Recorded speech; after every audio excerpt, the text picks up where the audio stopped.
Come on. Why do you start with this every time? It's the most cringe-worthy thing. That's why I just find it funny. I find myself funny sometimes because that's how sad I am. But yeah, and I did find when I watched this back the other week, when the clapping is going, you can't hear me and you talking. It kind of like it comes in now. But anyway, hello, good evening, and welcome to the Prestige Reef Dork show, Sunday night Reef Dork live stream, where today we are going to be talking about Ryan's favorite subject, equipment. Now this so I thought you weren't going to be available this week, so I planned on doing a topic that I was like, Ryan's not that asked about this, but I quite like it. But you are here. But what we're going to be talking about is I've looked back I've tried to find all of the major equipment releases from the last 12 months, and actually it was a little bit difficult to find it. But so I looked on Reef Builders to dig out a load of stuff. I went back at all the YouTubers who make reviews, product reviews, to look and see what had been released. And I've come up with 7 pieces of equipment that we're going to talk through today. I've come up with 0 pieces of equipment because I've not done no homework. Yeah, which is fine. But what we're going to do, the usual voting thing. And when we're voting tonight, I'll be saying, do you want this? Yes or no, basically. So, and that's factoring in the price, not just like if money was no object, as in, would you pay money for this product? Does it get you excited? I get the feeling you're about to upset a lot of suppliers. Well, this is one thing actually. This when I thought about this live stream, I was like, this has got the potential to be 2 YouTubers talking about products and just being like kissing up. That's not what it's going to be, especially from you, but not for me either. What do you mean from me? As if I'm some like person that like slates everything. No. But just you're not that hyped about. You don't get excited about equipment. I do. No, but right. But you don't. So, but it's not going to be like that. This is just going to be completely neutral. And I've of the stuff on the list, I was given 2 pieces of equipment on this list. The other stuff I haven't been given. I don't have a lot of it, but I'll tell you when we get there what I've been given and what I haven't. But I'm going to give you the same opinion regardless. But the first thing we need to do is get your guns out, Ryan. I promise you that on the next live stream you see me on, you will see biceps. Yeah, I promise. But I know what that means. You know what that means. That's a cheat. That's a cop out. So you know what that means, but I promise you'll see them. So. And a quick shout. Oh, hang on, sorry, that's the wrong one. Quick shout out to the World Cup final. That was very exciting. I know that you watched it, Ryan. I did not watch it. So Argentina triumphed. So yeah, it was quality. France. There were some fantastic lights, fantastic goals. Great game, really good. I really enjoyed it. Anyway, England did not make it, as per usual. So we're going to get onto the equipment then. So we're going to start with a couple of a fairly gentle start, I think, and we'll get into the big stuff. So the first thing was the Reefbot Lab. You know what a Reefbot Lab is? Yeah. I think we put. Well, we couldn't find the price of one last time, could we? I got the price wrong, I think. Yeah, I did. Because I saw it a couple of days later. I thought, oh shit, we did the wrong price. This is the correct price. So this is this actually. I'm not convinced it's available in the UK, but it is available in the States. And this is on today's stream. This is just equipment that is available. It's not stuff that's been announced, but that we haven't got. Stuff that's available. So this is available in the States. Devon from Reef Dudes did a review of this. Yeah. So so this was an upgrade on the previous one, which was a lot like a rectangular shape, whereas this is I think they called it septagonal. So presumably 7 sides. But anyway, it's like a hexagon type shape. And the difference is with this one then. So first off, it can test, and not all of these, but you can select some of them at a time. Alkalinity, calcium, magnesium, nitrate, phosphate, ammonia, copper, iodine, pH, pH high range, and general hardness. General hardness, I thought was like a freshwater thing, but anyway, I thought freshwater. It can basically test anything you want, all the good stuff. And the key things I looked from that list were alkalinity, calcium, magnesium, nitrate, phosphate, and if you really ask, then pH as well, and even maybe iodine. That to me, that's pretty impressive in terms of the list of things it can test. Yeah. Assuming that I don't know, but assuming it works, that is brilliant. And also, the other thing I'm always skeptical of is the amount of maintenance that's involved with things like this. The amount of what? The amount of maintenance that's involved, or how accurate they can be. Because if things like residue gets left in the tubes and stuff like that, I'm not saying that it happens on this. I just know some automatic testers are not that accurate. So my judgment with regards to this, if it works and it's not a pain in the ass to keep clean, brilliant. But so that actually, yeah, I was gonna say, but if it's not like that, and then it's a lot of money for something that's difficult to use, if you see what I mean. Yeah, indeed. And so I've been looking at the Mastertronic that does it's the same thing. This can hold 12 vials. The Mastertronic, I think, can hold fewer, but I couldn't tell you. But I've eventually, after months of consideration, I've decided I'm not going to buy one because it's, for a start, it's quite expensive. But also, I think like with my KH monitor, that will sometimes, I calibrated it the other day for the first time in like 6 months, ages. Hadn't calibrated any of the pumps, hadn't calibrated the probe. So I did a full recalibration. And before I did, it was 1.5 DKH out. Yeah. So it had drifted by that much. With KH, I don't really care because it was still measuring consistently. Yeah. So it wasn't all over the place. It just meant that my alkalinity was 8.5 when I thought it was 7, which is, it doesn't matter. I'm not interested in that. That's fine. So my neglect didn't cause a problem. Yeah. But I was thinking if the same thing happens with the Reefbot lab, for example, or the Mastertronic, that does matter. So if it's telling you your nitrates are 3, but they're actually 0, that's a big deal. Yeah. And I would neglect it, and I wouldn't do the maintenance as often as I should. So, if you start doing a load of maintenance, I think, well, might as well you not just use a Hanna checker. That's what I think. I think there's some testing is not that difficult anymore, and I just think that I'd rather I don't need to know what the parameters are every single day. It's like they don't generally change that much. That's interesting to know, though. I think you don't need to know with some stuff, but I find it interesting. I would rather know, like if someone would test for me every day, 5 times a day, I'd like to know that. More data, the better. I think that is useful, but you don't need it, I think. I think once it's look, the only time you do really, really want to know is if one of your dosing pumps fails. That's when you like want to know, or your dosing solution runs out. Because if it runs out on Tuesday and you don't test until Sunday, that's a whole week basically, which for me can be like really bad. Because obviously there's so many corals in quite a small space that the alkalinity drops very quickly if it's not being dosed. Yeah, and that's why an alkalinity tester is brilliant. But for I don't know. It's the sort of thing that I might love, but I'm not prepared to spend 1,300 quid to find out. There are a couple of other things with this, though, that it does that are different. So it's got more reagent slots. It holds 12 reagent slots. Not when the last one held, I think, 12. Some of the marketing guff on this is hilarious, and it's just like that doesn't really mean anything. It says it has more precision, supporting higher resolution titration tests. It doesn't really say what that means, but basically they claim it's more precise, which if it's right is a good thing, of course. The new mechanism allows the needle to go right to the bottom of the reagent vial, which means you don't have to fill up so often, which sounds good. It's got a reset button. It's a weird feature to brag about, but I guess that's cool. And it says it's quieter than the last one. And so I've never heard one of these, the Reefbot, but I have heard a Mastertronic, and they are a bit noisy. If you've got it testing when you're not in the house or in the middle of the night when you're asleep, it doesn't really matter.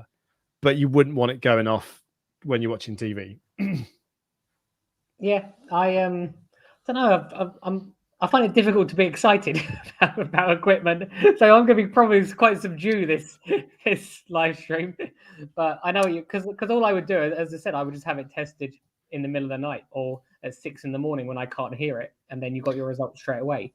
But does the idea of automatic testing not appeal to you in the slightest? Look, I have automatic testing on the coral farm, but I find that the accuracy of automatic testing is not good enough for me. Some people love it, but as far as I'm concerned, I'd rather, especially with alkalinity, I like to test alkalinity myself, and I test pretty frequently. Really? Yeah. I love outsourcing alk to a robot. It's so easy. It's so easy. I'm not a massive fan of testing calcium and some of the other ones, but with regards to alkalinity and the Hanna checker, it's just easy. Phosphate again as well. I would outsource because you've got to wait 3 minutes, and I'm not a patient man. No, So, but that's the thing. So if I could get something that, if this would just do, because it's big, this as well, by the way, it's 18 inches by 20 inches by 13 inches. That's massive.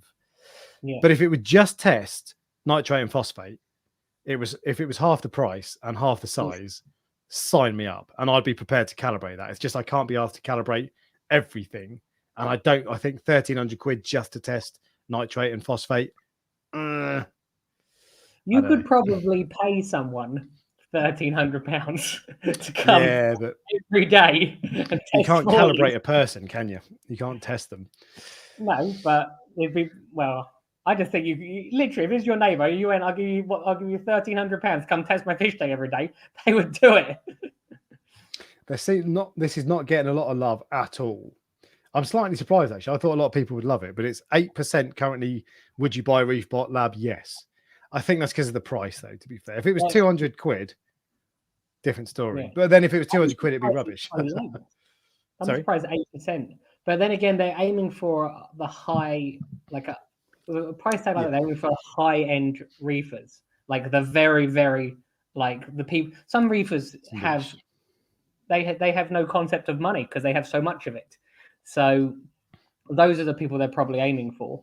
If it works, it's a brilliant idea. But is it?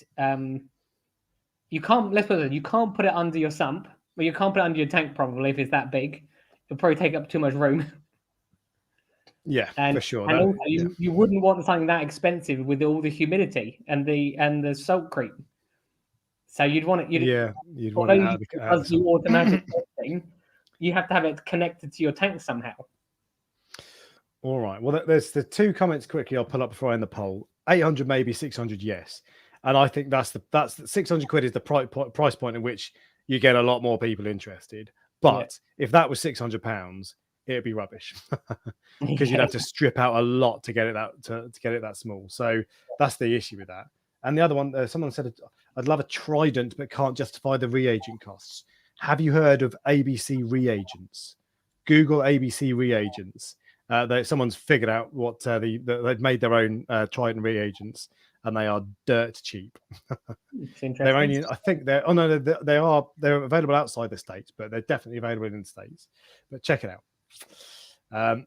And yeah, struggling with cost of electricity, exactly. Yeah, so if you're spending 400 quid a month on electric, you're not going to want to spend 1,300 quid. So that is an unsurprising, resounding no. But because it's a niche product, to be fair, but 6% say yes, they would buy one. 93% say they would not. I'd be interested to. I suppose you just kind of did that, where if it was cheaper, people would be more interested. So. Yeah, exactly. Yeah, exactly. Even if it was £600, I still don't think I'd buy it. If it was £600 and there was no, like, it was the exact same thing, so no reduction in quality, but it was £600, you still wouldn't buy it. Where would I put it? Where would the average person? Got a farm. No. Where would the average person? I'm thinking about having it on a normal tank. You have to have it sitting next to your tank. So I could have one in this room where I've got another tank just over here, just out of screen.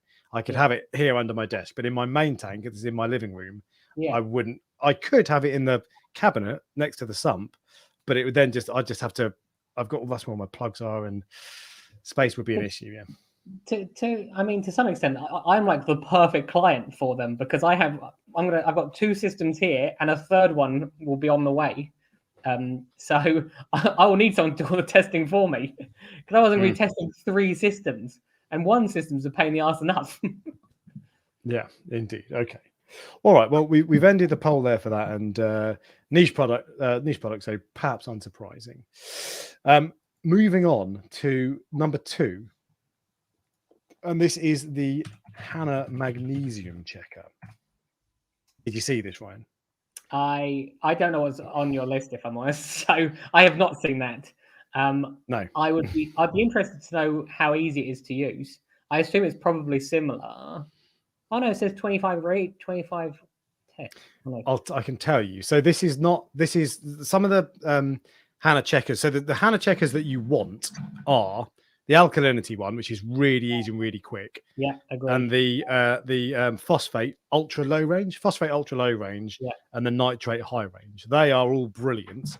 They are all single reagent, Yeah. really easy to use, and they read the color so much better than I can. Yeah. I did a titration test today against my Hanna my phosphate one. Phosphate was 0.9 in a Fluval Evo. 0.9. You believe that? But anyway, I looked at the color again on the chart on the titration test, and it was like, is it 0.5? Is it 3? You couldn't tell. It was a lot, and that's all that really matters. That's because you're colorblind, though, isn't it? I'm not colorblind. I think I'm gaslighting you into believing you're colorblind. It's not going to happen. But the Hanna one was like straight away 0.9. And to be fair, I don't know if that's right, but those are the ones you want. This one has, the procedure is 2 reagents. So you start by putting in a liquid reagent. Yeah. And then you have to shake it and all that sort of stuff. Then I think you have to add a sample of your water after the first reagent. Anyway, you then put in a sachet of powdered reagent. Yeah. So there are 2 stages. Is it similar to the calcium one? The calcium one, have you used the calcium one? Been a long time since. I had one years ago, but I found it too complicated for me. That might be because I'm just dumb. What was complicated? I don't really remember. There was so many different things that you had to do. I just thought it's easier just to use a normal calcium test kit, as far as I'm concerned. Fair enough. Well, this I think is 2. This is probably sounds a little bit pathetic, but 2 reagents is a bit more of a faff than I would like for a Hanna checker, because Hanna checkers, the beauty of them is they're just so easy. And but to be fair, it's not a long test process, and I bet the Hanna nitrate high range takes about 8 minutes from start to finish, including 7 minutes of chemical reaction. And I bet if you started that, you could finish the magnesium one in the same time. Someone said that it's got reports of being inaccurate. I don't know how true that is. So this is the second point I was going to come across. So the first one, they released this. They had a problem with this. I think it was something to do with the reagents. I'm not quite sure. But the first batch were all over the place. And I think they were reading much, much higher than they actually were. This is I've not got one of these, and they're bloody hell, £92.40. That's crazy. I've just realized how expensive they are. So I've not got one of these. I've not used one, and in fact, I'm not sure that's the right Hanna one, magnesium. But anyway, so I think that my understanding was that they were reading very high, but then they changed the reagents, and if you bought one with Duff reagents, they sent you free ones to replace them, of course. Yeah. And I think they fixed it. Although Reefkeeper says they're still reading high. So if they're not accurate, forget it. A complete and utter waste of time. If they are accurate and they fixed it, maybe. But £100 to measure magnesium. How often do you test magnesium as well? Never, basically. I rely on ICP tests for magnesium. I test it every week, but it very, very rarely changes. So yeah, I bet. For me, that for nitrate, phosphate, and alkalinity, it's worth the money, because the Hanna checkers are expensive, but they are well worth it for those parameters, particularly because those tests are easy. But magnesium, like you said, if you're testing it, to be fair, if I was testing it every week, maybe I would, if I could guarantee it was accurate. But at the kind of frequency I test, there's no way I'd use that. What are you laughing at? Because it says I have to perform a ritual. Oh no, you have to perform a ritual and sacrifice a goat to perform the nitrate one. Nitrate low range, that is. Yeah, the nitrate low range is a nightmare, but you do get uber accurate results if you get it right. But that looks a nightmare. The nitrate high range is wicked. It's really easy. It's really quick. I'm But yeah, interested to see. that's a pump. Someone else has said the calcium one's awful. It is something to do with that 1 millimeter. There's a part of it which is 1 millimeter of reagent, and that's the bit I remember being like difficult to do. Or not 0.1 milliliter. You've got to add 0.1 milliliter of tank water. It's this is what I'm saying. There's some part of the calcium one which is really confusing, and if you just read the instructions, you're not sure if you're doing it right. But you have to like Google their there's a YouTube video of how to do it. But there is some part of it I remember, and I think I used it once, and I thought, no, I'm gonna stick with Salifert. Yeah, then there's not a lot wrong with Salifert. To be fair, they're cheap, they're reliable, they've got a track record for years. Yeah, they were like the original ones. I think they've been there a long time. Yeah. All right. Well, let's put this one to the vote then. Again, this is. Would you buy it? I wouldn't. No, I wouldn't. No. And you test every week, and you still wouldn't. I would have some concerns. Reasons I wouldn't buy. I would have some concerns about the accuracy. If people are saying it's still not off, I think I'd wait for a year for people to see if it is, if they've managed to fix that. But £100 to test magnesium, when I might do that twice a year, if I'm honest, 4 times a year if I was really going for it. So, yeah. I'm reading about the calcium reef keeper. Reef keeper. Yeah, it's definitely something to do with that 0.1 millimeter. They've obviously changed it to make it easier, but I don't think they had the protect before. If it's got to be 0.1 though, that's a really fine measurement. It is. That's what I mean. There's not much margin for error. I don't like that. Yeah. So interesting. Would Kessel Dork buy more Kessels? No, I would not buy more Kessels, but I love the Kessels and I've got no intention of changing. Don't take the piss. I've got no intention of changing, so we'll see. But I've never used Kessels, so I've never. Oh, mate, no, they have that shimmer, don't they? This is where I've get slated in the comments. I hate the shimmer. Oh no, God. The shimmer. We can't be friends anymore, Ryan. No, why do I want to see like a disco ball effect? Oh, it's not disco ball. Disco ball is different colors. Shimmer, the Kessel shimmer is beautiful, just caustic shimmer lines with just like clear white. I like to have diffusers to like minimize the shimmer. You want T5s in that case. Yeah. But okay.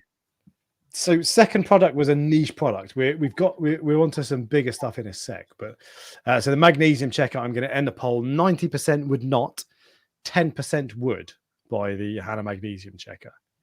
£100. Last time I bought a Hanna egg, I think they were about £70. Yeah, and that was £92 or something. That's a lot. That's a big hike. I guess stuff's more expensive now, but. All right. They're making people. The last two have not done very well with the comment section, but they're making these products. So, what products do you want to see? if people don't want these products, valid question. So we did a stream about that, didn't we? What we'd like to see. But yeah, if there's stuff you want to see, then tell us. And that's one thing with this. There's some good stuff on this list today. There's one last thing that's a small thing, and then we'll get onto the big stuff. Yeah. But there's nothing groundbreaking. There's one of the things on there that I definitely know that I would do. I actually would like, and I probably will buy for my next tank. But let's see what your next one is. Fair enough. All right. So the next one, this is something that would probably have gone under the radar for a lot of people, but I bought one of these, so I know what it's like because I have one. And this is a return pump. And if that doesn't get you excited, Ryan, nothing will do. It does not get me excited. Well, just hold your fire, hold your horses, because it's a different return pump. Is this the TMC one? It is. It's the TMC one. It's the TMC Reef Pump Compact. Okay. Well, so they come in various sizes, and I paid my own money, bought it from a shop, no sponsorship, none of that rubbish. I bought this exact one for my Fluval Evo. So the reason that this is semi-interesting, TMC dry goods, as a general rule, I have steered clear of in the past because they don't have a strong reputation for reliability. And I had all sorts of problems with a TMC dosing pump, which was my first ever dosing pump about 8 years ago. And there were lots of products that they didn't do very well at. This is a rebadged. This is made by a Chinese company, and it's a different company to the ones they've used before. Whether or not that means it's going to be reliable long term, I don't know. I've had it for 5 months and it's fine. It's running. What tank are you using on? The Flevel Evo. And the reason I got it for that is because the chamber is really small. So on nano tanks, the chamber is really small, and the Jecod, which is my normal go-to return pump, wouldn't fit. This one though, because it stands up, so most return pumps are like that, they're on their side. This stands up on its feet, so it fits.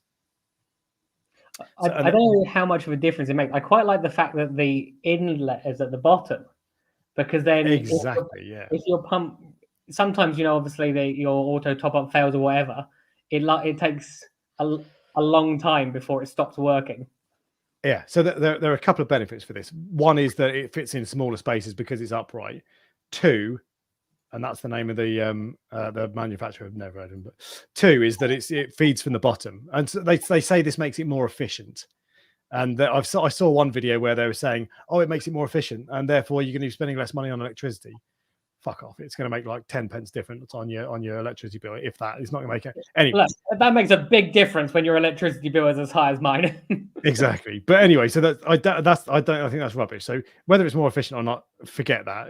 That's not the reality. But because it draws water from so low down, like you say, if your auto top off shut off, it would take longer for this to run dry. So you're more likely to catch it before it breaks. Yeah, but to some extent, is that a good thing? Because that, I just realized, the longer it takes you might not realize. Yeah. Pardon, sorry.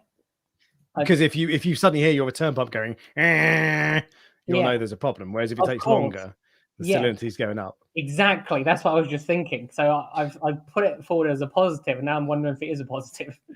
To be honest, I don't think it really is a positive or a negative. I think if you're doing a water change, and the sump's going down and down and down and down, you might realize before that starts going crazy sooner than you would do with a normal one. But how much? I don't think that's 60 quid for that pump, which is, and it's at 500 liters per hour.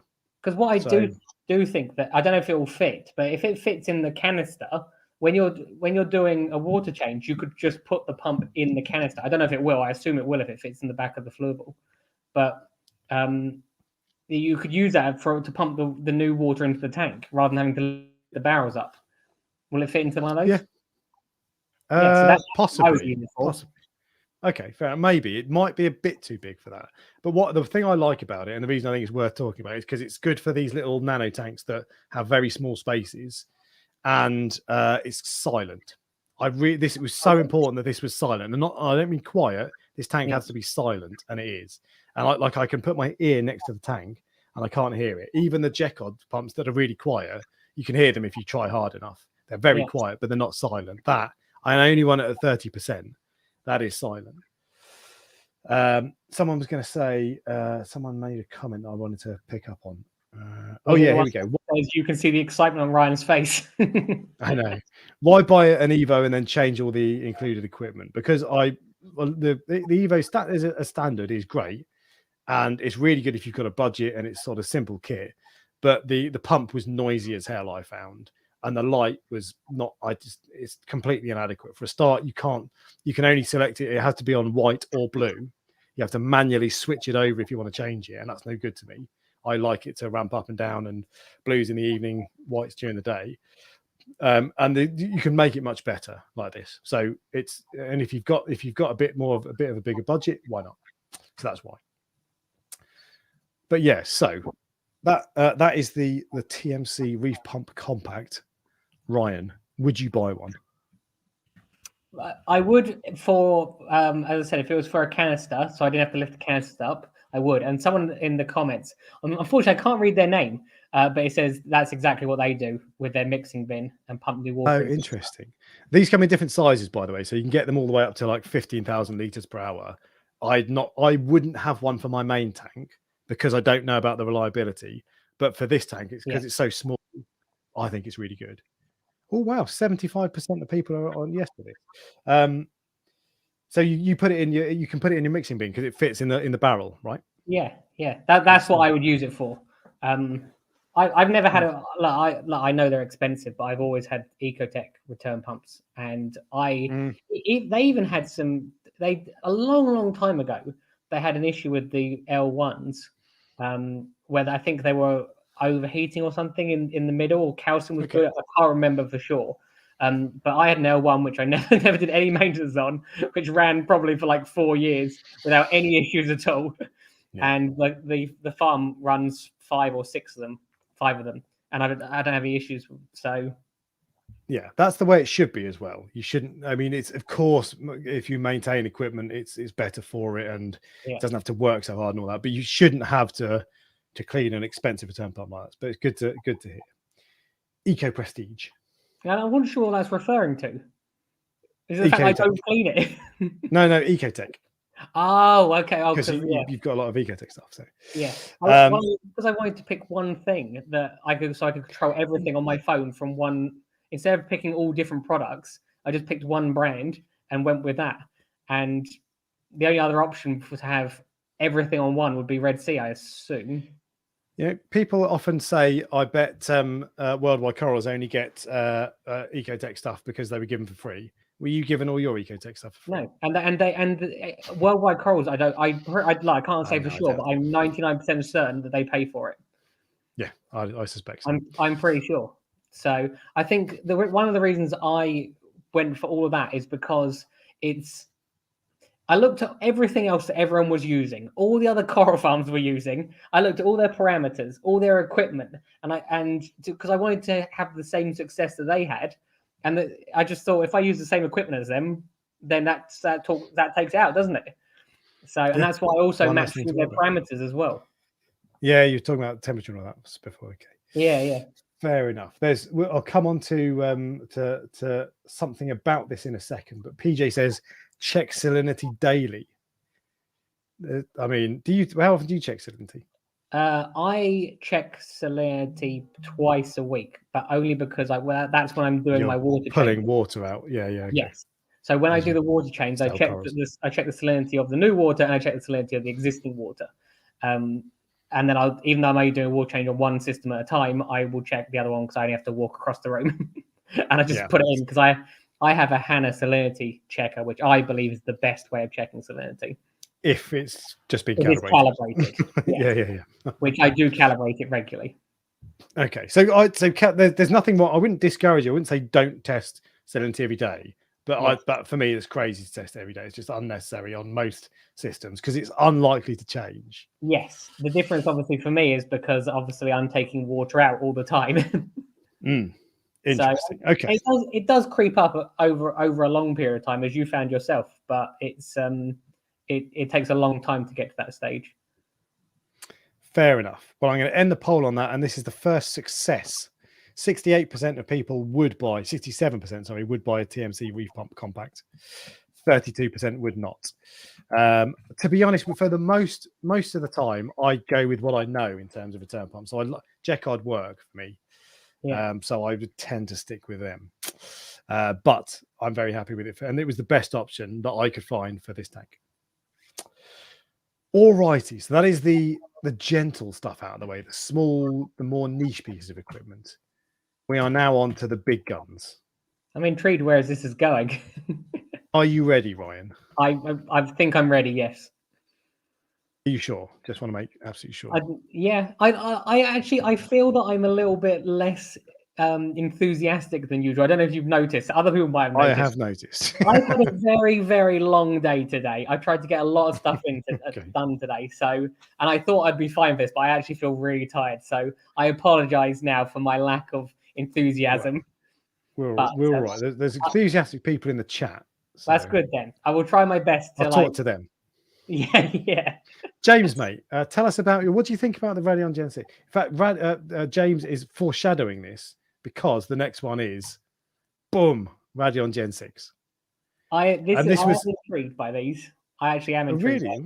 Well, look, so this is the biggest equipment release of the year, in my opinion, or well, certainly one of them. Yeah. So why does this intrigue you? I'd be intrigued by the difference between the ones because I have the Gen 5s. So what's the difference? I'm not going to go and replace all the Gen 5s with Gen 6s because they work. You haven't heard the difference yet. Well, that's why tell you. Okay, well, tell me the difference then. get your checkbook out, Ryan. So the differences are there are 4 key upgrades that I noticed actually when I was looking at these, and I don't have these. Everybody knows I have Kessels, so and I have had a Radion before, but anyway. First off, this they've played with the marketing talk was hilarious as well. So it says they played with the lenses, and it says the newest Radion features a new LED cluster and hybrid hemispherical edge illuminating optical system that takes the capabilities of the Radion from best in class to mind blowing. These are mind blowing lights, Ryan. Look, as I said, I'm very happy with the ones I've got. I would love to actually see them on a tank. I've not seen them on a tank before. It would blow your mind. Just the lenses would blow your mind. To some extent, so, cutting through and to be fair, I'm not having a pop at Ecotech. These are very popular lights for a reason. But what that means really is they've increased the spread. They've made it a bit more smoother. And from what I've seen, so what most people report that the Gen 5 you would have a bit higher, whereas the Gen 6 you would have closer to your tank. So for some people that's a good thing because you don't want to have your lights mounted way above your tank. But other people like having it higher, and if you have the Gen 6 higher, it's just going to spill out into your room more. So, see, to get the best spread, I actually went for the smaller ones. I think they're XR15. 15s, yeah. So I went for 6 XR15s rather than the XR30s, rather than 4 XR30s. So I don't have a spread issue with the one I have as it is. But look. I assume that they are just as good as the ones I have, and if I didn't have these ones, I'd probably get those ones. If you see what exactly. I mean. And this, so the thing, I'll come on to that in the end, in fact. But basically, and this is what the consensus seems to be, that the spread is actually noticeably better. It's not just them saying it's mind blowing. It's not mind blowing, of course, but the spread is improved over the Gen 5. The second one, the only there wasn't really much apart from that, So the other things I've noted, go on. What I was going to say is every single time you come to the coral farm, you say your corals look amazing under these lights. Every time you like the colors and everything, you say they look better than your ones, but you don't use those lights yourself, if you see what I mean. So that's why I don't. But that's because the choice of LEDs, whatever lights you choose, is not going to make the difference between an amazing tank and a rubbish tank. Yeah. And although I say your corals look amazing, and they do, so do mine. And I've got different lights to you. Yeah. And they've looked amazing when I've had Kessels. The tank next to me has a Reef Factory one. The one behind me has an AI Prime. I've had a Radion before. I actually didn't like it. But I've had Evergrows, and corals look amazing under all lights. Yeah. So I wouldn't put too much stock in it. But anyway, back to the Radion. The other thing they did, really, the only other significant change I could see, they tweaked the spectrum a little bit, which is better now, whatever that means. Realistically, is it going to make a difference? The spread, I think, is a significant benefit if you're looking for more spread. But a tweaked spectrum, that's not worth upgrading for. And they added 395 nanometer LEDs, which is UV, proper UV, not just almost UV, but as proper UV, legitimate UV.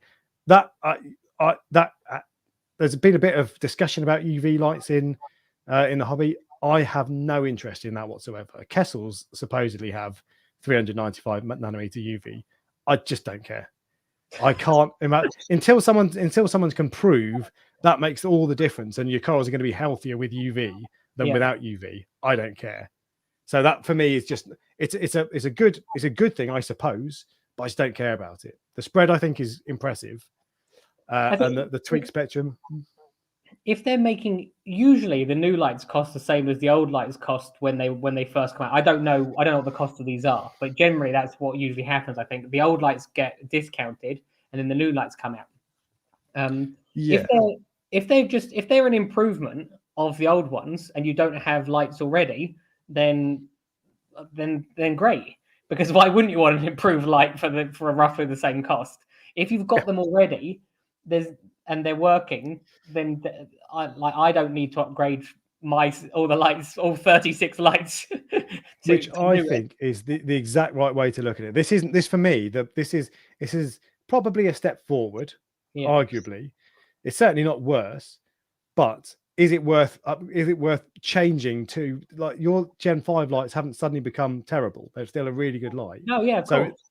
I think most people wouldn't upgrade from the 5 to the 6. Yeah. But if you were buying new, of course you get the 6. The other thing with that is you've now got the option to upgrade. So you can slide out all the gubbins from the inside of the Gen 5.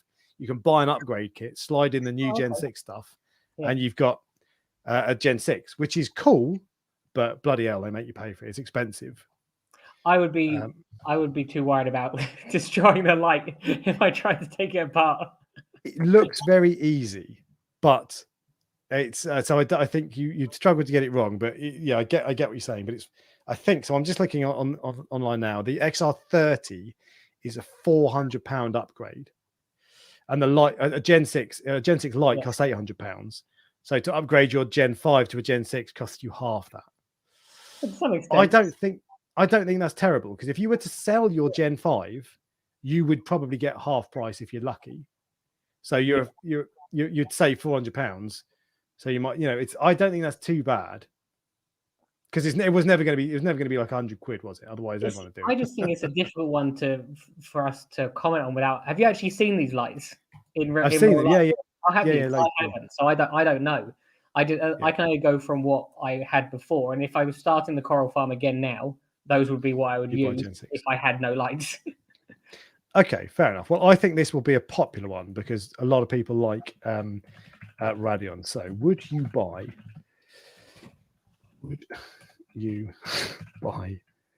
Radion? Like, if you didn't already have lights. No. This is just yes or no. Yes or no? Would you buy Radion Gen 6? So I take it the answer is no for you. No, as in I would buy them definitely, but I don't need them because I've already got lights at the moment. Do you see what I mean? So I suppose that's a better question. Yeah.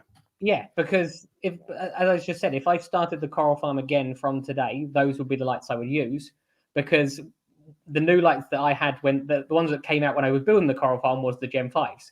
I could have gone for Gen 4s or Gen 3s, but I didn't. I wanted the latest ones. Yeah, of course. So, and if I don't know, do they last longer? I don't know. Do you see what I mean? If I gone for Gen 3s, would they lasted just as long as the Gen 5s? Or would they be? You understand what I'm trying to get at? Yeah, I know. So for me, the answer is if I was buying I'm not going to buy them because I don't want to change my lights, believe it or not. But if I was setting up a new tank now, they'd be on the shortlist. I'm not saying I'd choose them. I'd probably go Kessel because I like shimmer, but they'd be on the shortlist for sure. So I know. I think my answer would be yes to that question. Actually, that was one other thing with the app. There's an update to the app, and this applies to the Gen 5 now. And now I've not used this, but apparently it has a color slider. So you can say, I want it blue or white, and it will work out what levels to set your UV and your green and your red and all the sliders. I didn't know that. I was on the app, literally. I go on it pretty frequently, but I hadn't seen that yet. So I saw that on a video. I saw someone playing with a Kelvin slider. Yeah. I don't know the ins and outs of it, but if that's the case, I think all apps for lights should have that. Kessel has it, Red Sea has it.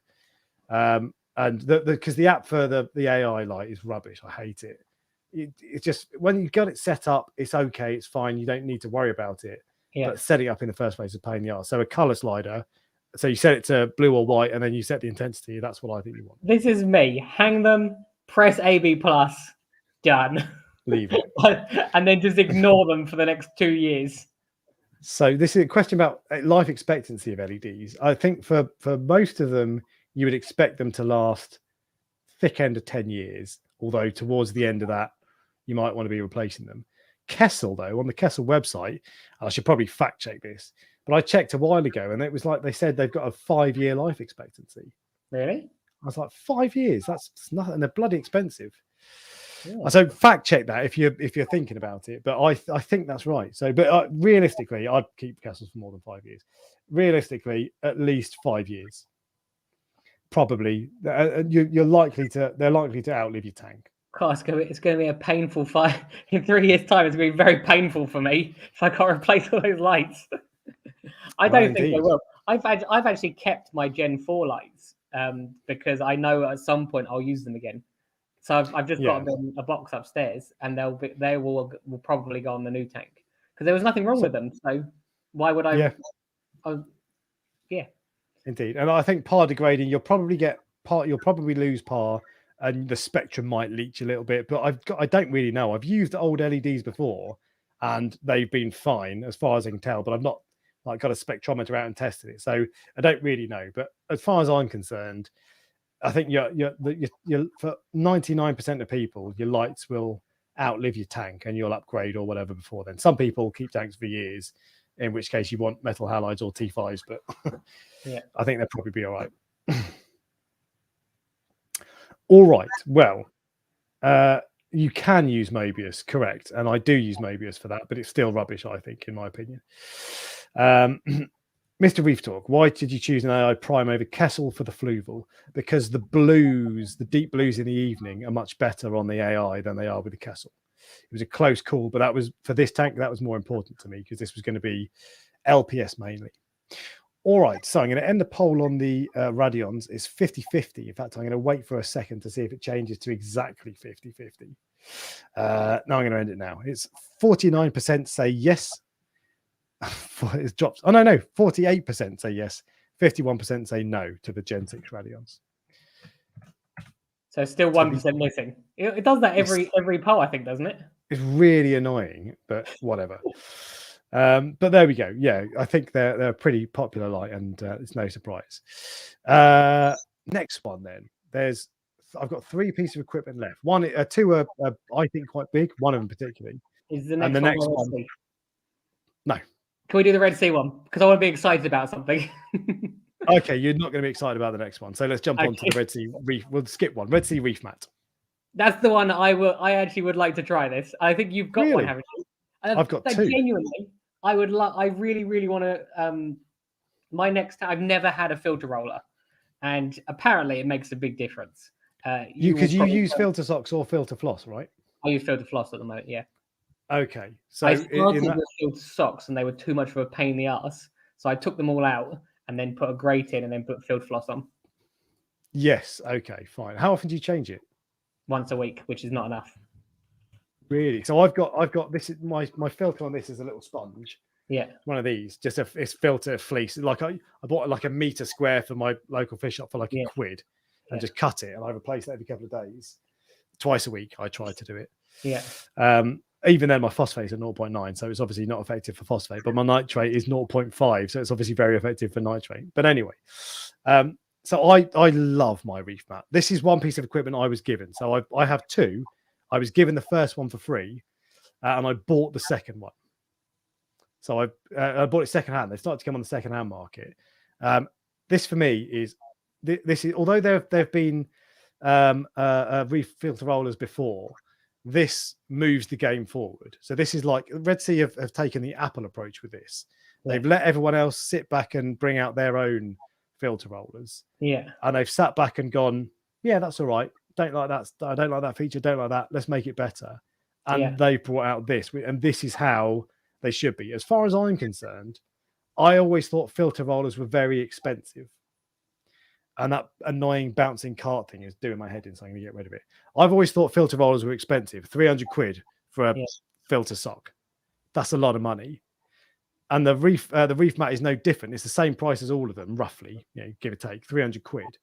And that's still expensive.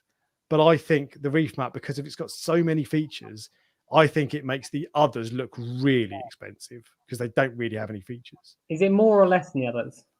Or the same? Roughly the same. I think it's a little bit more. See, I have seen. So Mindy had a Clarity, and it looked like it was a pain in the ass to change the roll on it. And then when Red Sea came out with that, I saw a video on it. It looks like it takes like 15 seconds to replace. Now I'm sure in practice it doesn't take 15 seconds to replace it, but it looked pretty easy. It's not much. So it's not much. Doesn't take much longer than that. So the Clarity SK5000, which I think is comparable to the ReefMat 500, is £310, which is £15 cheaper than the Red Sea. Okay. But my God, you get so much better value for money on the ReefMat, vastly superior. And on my first tank, on my main tank, the one that I was given for free, that replaced an X filter, which I was very happy with. It was fine. On this one, the one I bought up here, it replaced a Clarity SK3000, which I grew to hate. You needed to maintain, to clean it all the time, otherwise it would clog. I think because when I said it was difficult to replace the filter, you sort of made this face. So, that's the main thing. So on the X filter, if you didn't catch the end of the filter roll, then it pulled it all through. Yeah, it was a massive pain in the ass to change it. If you did catch the end, it was still a bit of a pain in the ass. The Clarity, it wasn't too bad. If you don't catch the end, it pulls it all the way through. It is a bit of a pain in the ass.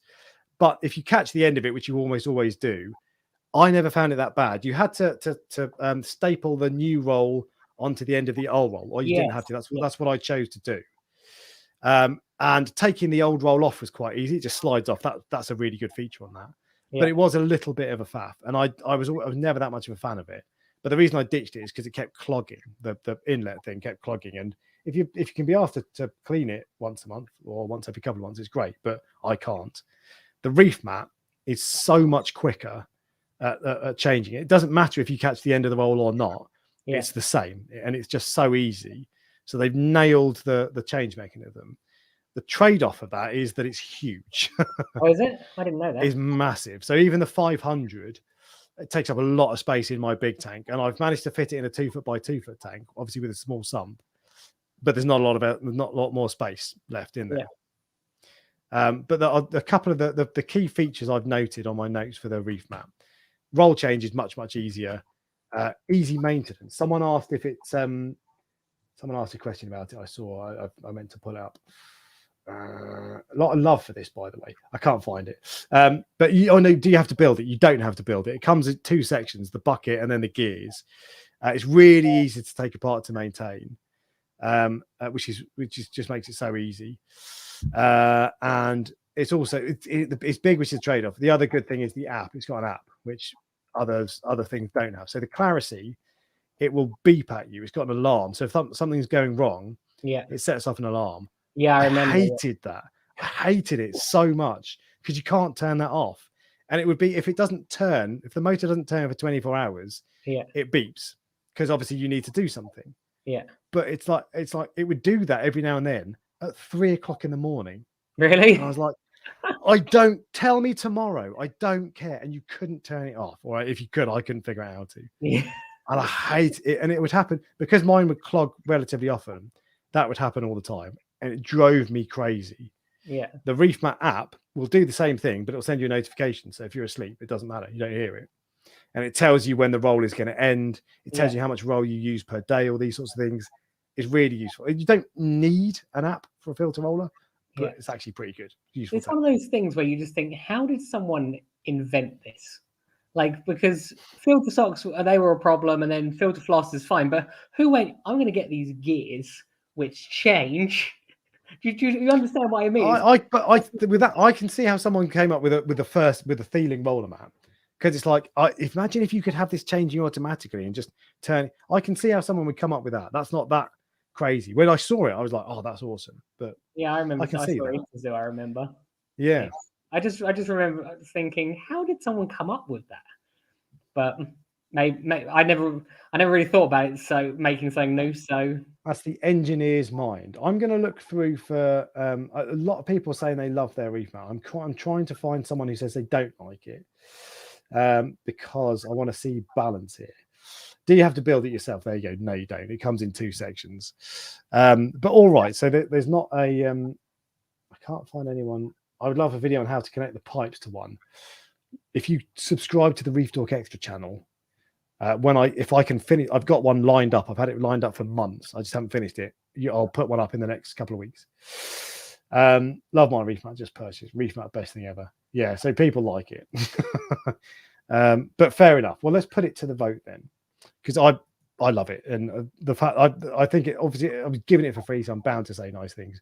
But I bought one myself because I think it's wicked, and I think that's a good endorsement. Would you buy a Red Sea Reef? Yes. Buying. What's your answer? Would you buy one? I would, yes, and I will. As I said, I will be buying one definitely. Oh, interesting. I just look at you getting excited about equipment. Bloody hell. I know. It's there's something about it. I just want to try one. So I've never had it. I'm not sure one will work on the coral farm. I think that you'll go through. Why not? It would go through so many rolls constantly. I think because there's so much water, so many. I just have a feeling that it would go through too much probably. Well, I don't know. Mine, I change mine once a month, but I've just raised it. So mine was on its feet. You can either hang it off the sump or on the feet. If it's on its feet, it's lower in the sump, and I've just raised it up. I've put the feet on a little stand, and it lasts another 2 weeks. But it's not just that. I've also got like, I think I've got 3 like quite fast flowing return pipes. So that's going to be like filling up really quickly, if you see what I mean. The more food you have, the lower you have it, and the faster your return pumps are, you'll get through filter roll more often. Yeah. But it'll be a lot more. The trouble is, it'll be a lot more effective. So I found it made my water clarity much clearer. Yeah. But it will be very effective at putting out nitrates, I bet. See, I've already got be a problem for you. Dose nitrate at the moment because my nitrate is too low. That might not be right, but you might find that. Yeah. But so why would you want it then? Just to remove? I just wanted to. Oh, look! Don't get me wrong. Well, the filter socks like turn brown very quickly, so there must be some stuff in there. But for some reason, I've just always wanted to try one. Let's put it that way. I think it's one of those things where you go, "That looks cool. I'll give it a go." But I just didn't think it suited the. I didn't think it's when I built the farm. I didn't think it suited it. Then again, I thought filter socks would suit it, so obviously I have no idea what I'm doing because that was a terrible idea. Filter socks are a pain, and even filter floss. So this stuff that I change a couple of times a week, it's still a bit of a hassle because when you pull it out, it's easy enough. And this is I'm moaning for no reason, but you pull it out and then it drips all over the place. And then it's just like that's like violin, isn't it? You know, that little violin. I know exactly. It's not a major issue, but it's more of a faff. That I had was 12. I had 6 12-inch filter socks on each of the system. So because I didn't want them to fill up really quickly, but then the reality is they just turn to they just store waste. I got the big ones so that I wouldn't have to change them as often, but then they just catch everything and it just decays in your sub. So they're not any better. Yeah. When I had filter socks on my tank to start with on my Reefer, the Peninsula 500, I changed the socks so infrequently they were disgusting. Like at first you change them once a week and washing them was a bit of a pain, but you do it. But after a while it was months, and it's like, what's the point? You can never get them as clean as the day you buy them unless you put them in a washing machine or something, which people do. Or bleach them. I used to do that, but then I just never liked that, and I don't know. I hate filter socks. We don't worry about the detergent, like residue detergent. I used to run a cycle empty before I put the filter sock in, then put the filter sock in. But even then, I did think, am I getting detergent on this? Probably not an issue, but the other thing. So James asking, what was my experience modifying the Waterbox sump? It was, you have to have patience. But if you look at my Waterbox Frag 55.2 update number 2, I show you the process a little bit.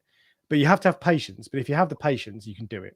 What I found when I modified my Red Sea sump, I didn't have patience, and I ended up smashing stuff literally with a hammer, which is bad. But I had patience and just go down the silicon lines like 20 times for 10 minutes, which is tedious, but then it's fine. So that was my experience. So exactly, and actually the Red Sea brought out a sump modifying kit that looks much better than the scalpels I was using. They're a bit dangerous, to be honest. I haven't got to use it, unfortunately, because I'd already made the modifications by the time I got the ReefMat. But this is a good question.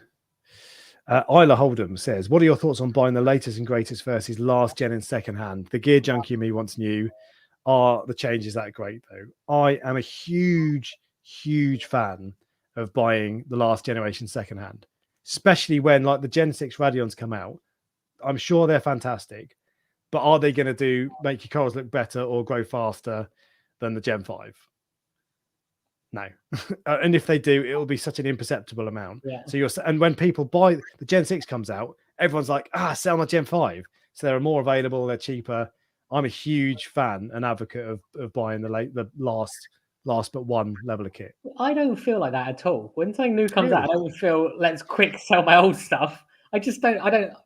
I obviously don't have that thing in me where I want to have the latest and greatest. Yeah. I don't know. I know I did it with the farm, got the newest ones, but I didn't have. I didn't want to get secondhand equipment for the farm. It was too important to not have secondhand equipment. For sure. Now on all my tanks, I always did have secondhand equipment. So I'm with you. If I can get something cheaper, I'd rather have that usually. So for you, you'd absolutely have to go brand new. But I think with most people, especially if you're new to the hobby, it's perhaps a bit more daunting buying secondhand equipment. But your tank is not. It's going to be a couple of years max before you change the tank. Yeah. Or you change equipment, you'll probably get it wrong anyway. So why buy the wrong light and buy it brand new and then change it? I think there's so much value in buying secondhand. Only you buy the wrong lights over and over again. But even then, I've bought my current lights were brand new. Although two of the Reefbot strips were secondhand, and I bought loads of secondhand lights in the past. Loads. So the people that are buying your lights are getting third-hand lights. Sometimes, yeah, but it's reflected in the price. I price things fairly because I want to get rid of it. I don't want it to sit on my shelf on eBay, refreshing the listing. So I sell it at a good price. And if you're getting something that's old, it's going to be cheap, which is the way life works, right? I'm the opposite to you. I just put everything in a cupboard. Literally everything goes in a cupboard. I've still got the empty Red Sea tank sitting in my kitchen that I emptied, I think, this time last year. I want the cash money. But there's a question here. Not a question. If you mod the Waterbox sump, you will break glass. If you're impatient, yeah, absolutely. But if you're patient, you won't. I did it, and I'm a little bit clumsy, to be quite honest, and it was fine. But you do have to be patient. External glass, then you're okay. If it's like the baffles, you're all right. But I modified mine without cracking any glass whatsoever. Nothing was broken in the sump at all. It was fine. Yeah, but you said last week you're the world's greatest reefer. So. I meant to change my name to LeBron. I forgot. Yeah. But anyway, there we go. So I'm going to end the poll on the ReefMat. Not a 74%, and I bet it'll change to 73% when I click yes. 73% it has would buy a Red Sea ReefMat. 26% would not. Right, just quickly, I was in the coral farm for like 3 hours, and that significantly dehydrates you. So just before the show, I drank a load of water, and now I need to pee. So we're gonna have to have a break. All right. Well, we'll have a chat about you. And I'm going. So, what are the top 5 things you hate about Ryan from Prestige Reef? I got more than top 5. Exactly. Oh, he's still here. Yeah. Okay. Fine. Well, I'll catch up with the chat in that case. The sump modifying kit. Yeah. So the Red Sea sump modifying kit took 10 minutes to take baffle out. It looks very good. I just didn't have a chance to use it. And I don't know how much it is. I think about 10 quid or something. It's just all about patience removing baffles though. But yeah, it is dangerous. And actually, when I removed the baffles on my Red Sea Reefer Peninsula 500, the tank was being up and running for about 6 months, and so the sump was in place. So I had to lean into the sump to do it. Oh, that was a nightmare. I should have pulled it out. It was Whereas with the Waterbox, it was a brand new tank, no water in it, so I got to pull the sump out, and it made access a lot easier. What else have we got going on? Let me catch up. Filter socks are nice to use intermittently after water changes to cleaning the glass away. That's the thing. I do like it because you get a load of detritus or whatever, just crud in the water. That's why I kept mine in, even though they were just sat there filthy. It was to pull out the crap that goes down your overflow pumps. But it's just such a pain in the backside. And Sean can hear Ryan on the toilet. I don't know where you are, Ryan, Sean, but you might have a pair of binoculars and some high-end audio equipment sat outside his house. But anyway, we've got. Let me just check that. Oh, it's getting a bit warm. We've got one more piece of equipment to look at.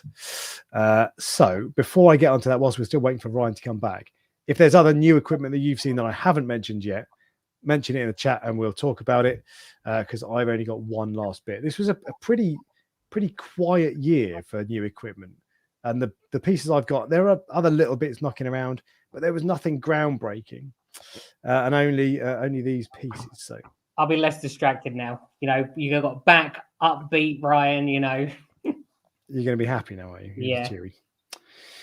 All righty. So this is what. So Smart Tester from Reef Factory still isn't out. They're still. People keep asking on the Facebook group, and I think it's early next year, first quarter next year. But that will depend. So that whether that's good or not, because that will be able to test. Do you know what that is, Ryan? No, I was about to ask what does it test?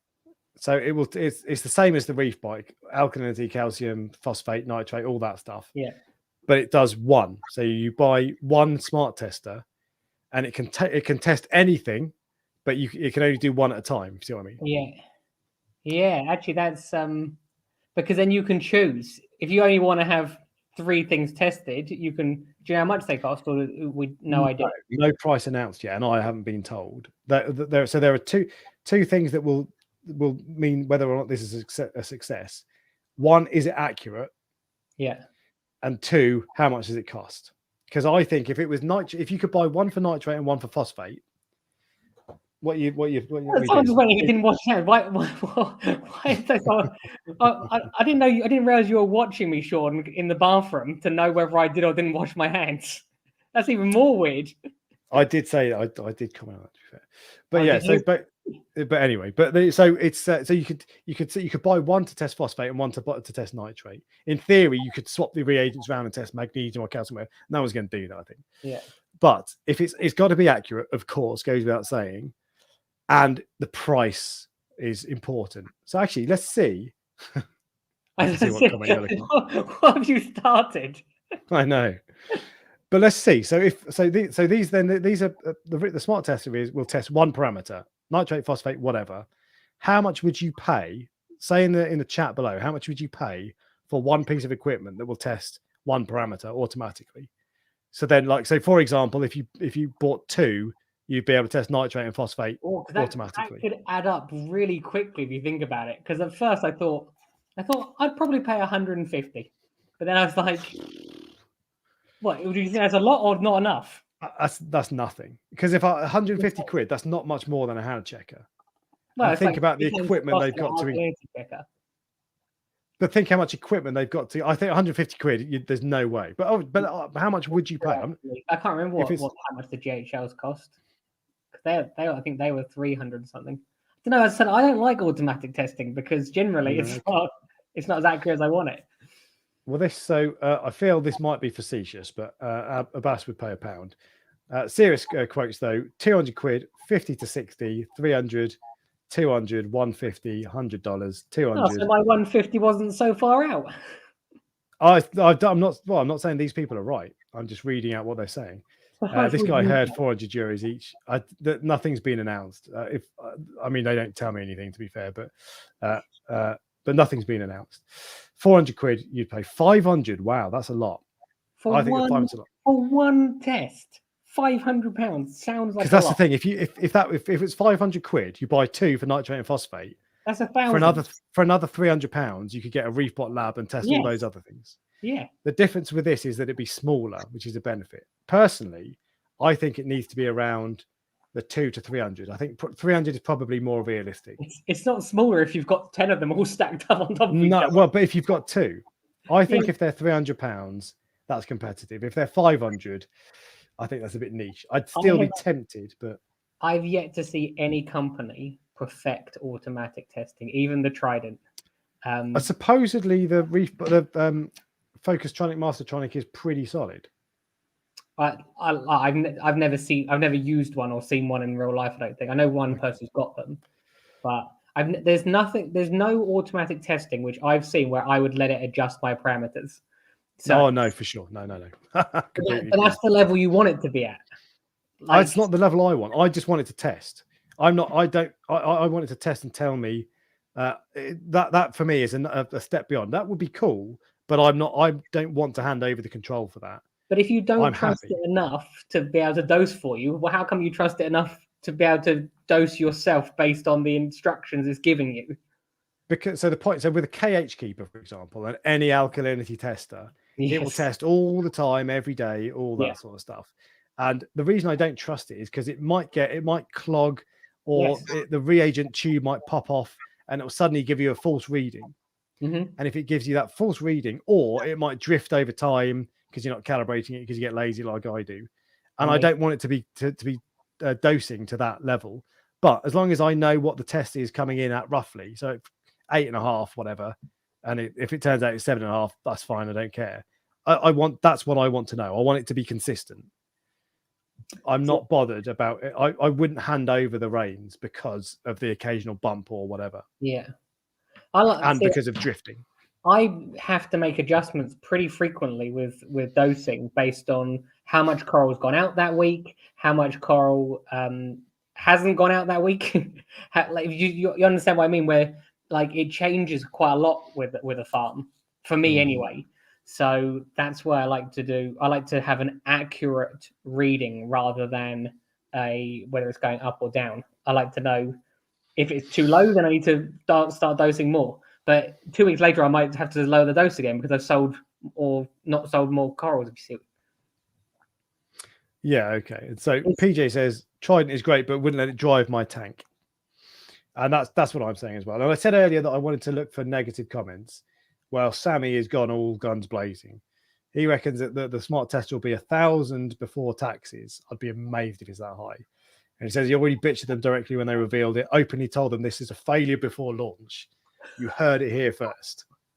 It sounds like Sammy's got some beef with them. he's got beef, but I mean, you can't say it's a failure before launch. And Sammy, do you work for Reefbot? Maybe, yeah. If it was £1,000 before tax, even if it was £1,000 including tax, no one's going to buy them just to test one parameter. I wouldn't be surprised if it was sort of 500 or 600 quid, that kind of mark, and I think that would be too much personally. But there's no way it'll be £1,000. But anyway, but this is so. Dash Lettuce says auto testers are niche pieces of equipment with specialized parts and reagents that depend on the company staying in business. Yeah, that doesn't bother me. Because the kind of companies that are releasing these testing kits I've not seen any go out of business. But I get that's a risk that you should have in your mind. But that, like, Neptune's not going to go out of business, is it? GHL's not going to go out of business. I like the Reefbot ones. Obviously, you can use if you need replacement parts, so it's different. But I like the fact that you don't have to use their reagents. So with the Trident, you have to use their reagents. Although you said there's a different company that sells cheaper ones, which I was unaware of. But yeah, I like.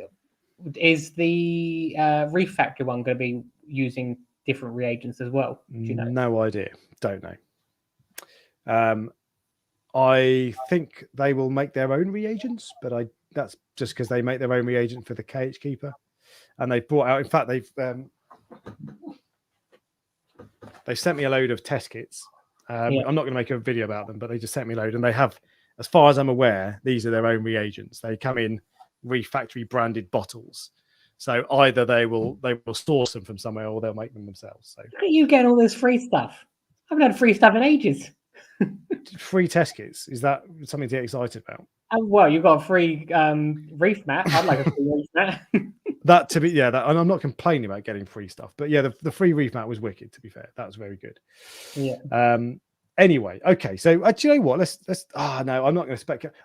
See, the smart tester will come out at some point early next year, but I don't want to include stuff that isn't out yet, because if you don't know how much it's going to cost, if it comes out at 300 quid, I think it'll be a massive hit. If it comes out at 600 quid, it'll be a niche product again, because you'd have to pay 1,200 quid to test nitrate and phosphate. It's smaller than they're quite small. From what I can see, they're about the size of the KH Keeper, so they're sort of this big. Yeah. Hang on, this big. They're not that big. That looks big on camera. But they're small, so that'd be cool. But if no one's going to pay 1,200 quid for two, if they were 300 quid-ish, and that might be optimistic, because it's going to have 2 dosing pumps, one in, one out. Yeah. No, one dosing pump could do in and out, I think, maybe, and one for reagent. So it's going to have 2 or 3 dosing pumps and a color meter, like the Hanna checker light reader. What would you get it to test? Nitrate and phosphate. It's interesting because the opinionated reefer has just said you don't need like that's what they wouldn't use it for. I wouldn't pay anything for an automated test that tests nitrates or phosphates. You don't need to test those. But would you? So this is true. You don't. It's not like you need to test it every day. But Yeah. I would. I don't test. Actually. Do you know what? I test more often than I give myself credit for. But I checked over the last year. I've tested on average once every other week. But most of those is when I find a problem and I'm testing every day for 2 weeks, and I will go a month or two without testing. That is not good, and that would never happen if you have an automated tester. So that's why I do like the idea. I just see in the comments says Prestige Reef looks so bored. Firstly, it's not my fault that I don't find equipment exciting, and secondly, I am so tired that I shouldn't have done this today. So I'm not bored, although I am slightly bored. No, I'm not bored. It's just I just for whatever reason, for some reason, just hit me that I'm tired. So fair enough. Well, anyway, I spent a long time in the car room at preparing things today. So I'm actually I might as well say I'm actually going away temporarily. So when you go away, there's a lot that has to be done in advance. What did you say? Where are you going, Ryan? I'm going to America. So, whose biceps might you see next time? What's in America, Ryan? I'm going to see Mindy in America. So thank you for forcing that out of me. You didn't have to answer that. No, I know. Have said something else. No, yes, I'm going to spend Christmas with Mindy.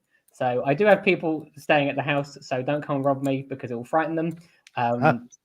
But yes, so it's that is why I'm tired, because when you're going away for a period of time and you have a coral farm, people got plenty of skin then. Yeah.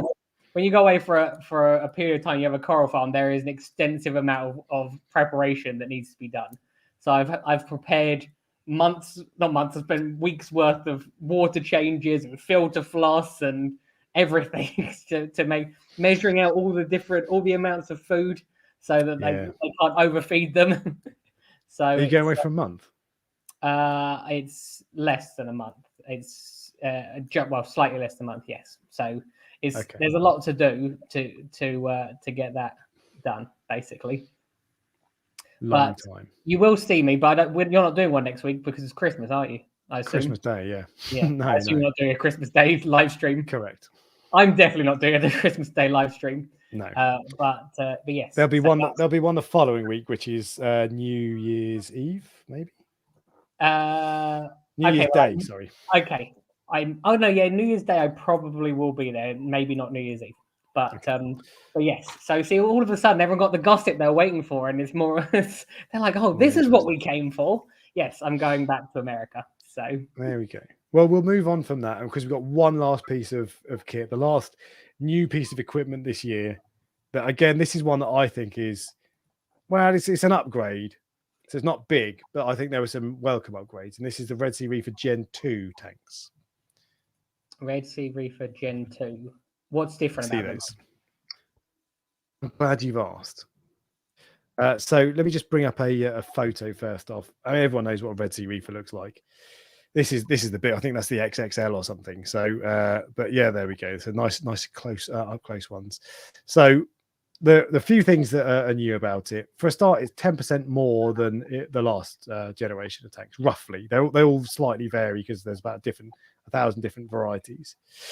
But the key features are it has a removable filter sock section that you can just go slide out. Okay. Which I think is amazing. Waterbox have said they've got no intention of changing that. I wish they would, because so many people want a filter holder now. I was going to say, so basically they've just made it easier to put the filter roller in. It's not for it's not so it's easier to clean the filter socks. I was like, no. As in, you can physically remove the filter roller, the filter sock section, so then you can put a reef mat in. And obviously, that will mean they'll try to sell more reef mats, so it's good for them. Yes. But I think that's a very good thing, because then you don't have to cut away the silicone with a knife, which puts a lot of people off. So there you go. Removable filter sock section, which I wish Waterbox would do as well. More solid cabinets, and you can see there's a bracing bar on this one. Which one's this? I don't know what that one is, because some of they have had some tanks split, and whether that's because they sell more than others, I'm not going into that, but that should reinforce it. And the theory is that it's more solid. So more solid cabinets. They've got twin return outlets now. So my tank just has a single return outlet nozzle. These all have, or most of them I think now have two. So it will spread the flow from your return pumps a bit more evenly. So your sand won't necessarily move around so much, which I think is not groundbreaking, but that's a good thing. Yeah. They've upgraded the diaphragm. Have you got you've had a Red Sea Reefer? I know you're going to say they lose like the sweet spot that keeps them silent. And when you turn the existing diaphragm, oh look, I'm getting a notification. When you turn the existing diaphragm, you can't tune it really finely. It's like ka-jung, ka-jung. So and I find that really, I never ever had a problem with the little dial thing. I swear, I dialed it in and then just left it. Wow, I always hated it, and I found that when you turn it, it makes the difference between the water level in your weir box is really high. You turn it one click and then it's far too low, and it's like I just want it in between, please. Yeah, so they've upgraded. Were you adjusting it constantly? No, just occasionally, because over time the return line gets clogged, doesn't it? The downpipe. So the water moves up, slightly. Yeah, algae, whatever. So then you need to adjust it, and I found I've upgraded mine to a gate valve. It's much easier. Yeah. It's still a bit of a pain in the ass, but the diaphragm valve before was just, and I'd turn it one click, and then it'd just be constant gurgling, and I'd be like, oh God. And then you turn it back and it just doesn't go back where it was. So they've upgraded that. I don't know if it's worked. And you've asked people now, because these tanks have only been out 6 months, their information is worthless because it's after a longer period of time than you actually know. Because the old one was silent for the first 6 months. But if they've got that, and it's much smoother now, so it doesn't go ka-jung. It's much smoother turning, so that's potentially a really good thing. They've also got, I saw something about they've got imperial and metric measurements available, which people in the States will love, because these are all currently, Red Sea Reefer are all currently metric measurements, millimeters. Yeah. Whereas Americans, you get pipes for in inches and that. I don't know if they're just adapters or whatever, but basically you can what that means is you can upgrade to your own plumbing easily if you're in the States. One of the other things that, let me see if I can show you. Yeah, the plumbing is red. Oh yeah. I know that doesn't matter at all, but I think that's sexy. Where is it? There. Oh, look at that. Red pipes. Yeah, I'm not sure. I'm not sure I'm feeling the red pipes, or some people have blue pipes as well. I just like grey ones. I like to be able to not see them very well. Yeah, to be fair, it makes no difference whatsoever. It's just obviously it doesn't affect anything. I just think it looks cool, to be fair. I suppose, but you might not like that.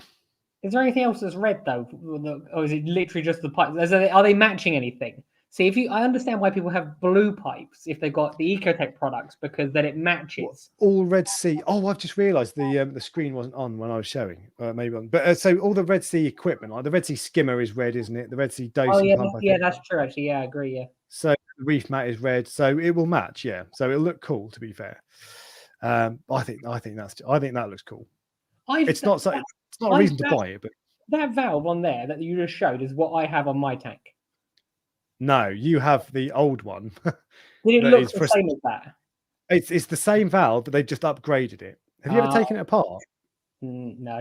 I did when it wouldn't go back together if I took it apart. No, well, mine didn't actually. I messed up. I went too far. But anyway, it's the same. It'll look roughly the same, but they've upgraded the internal, so it should be smoother in theory. But I don't know. Yeah. So the plumbing is red. Who cares?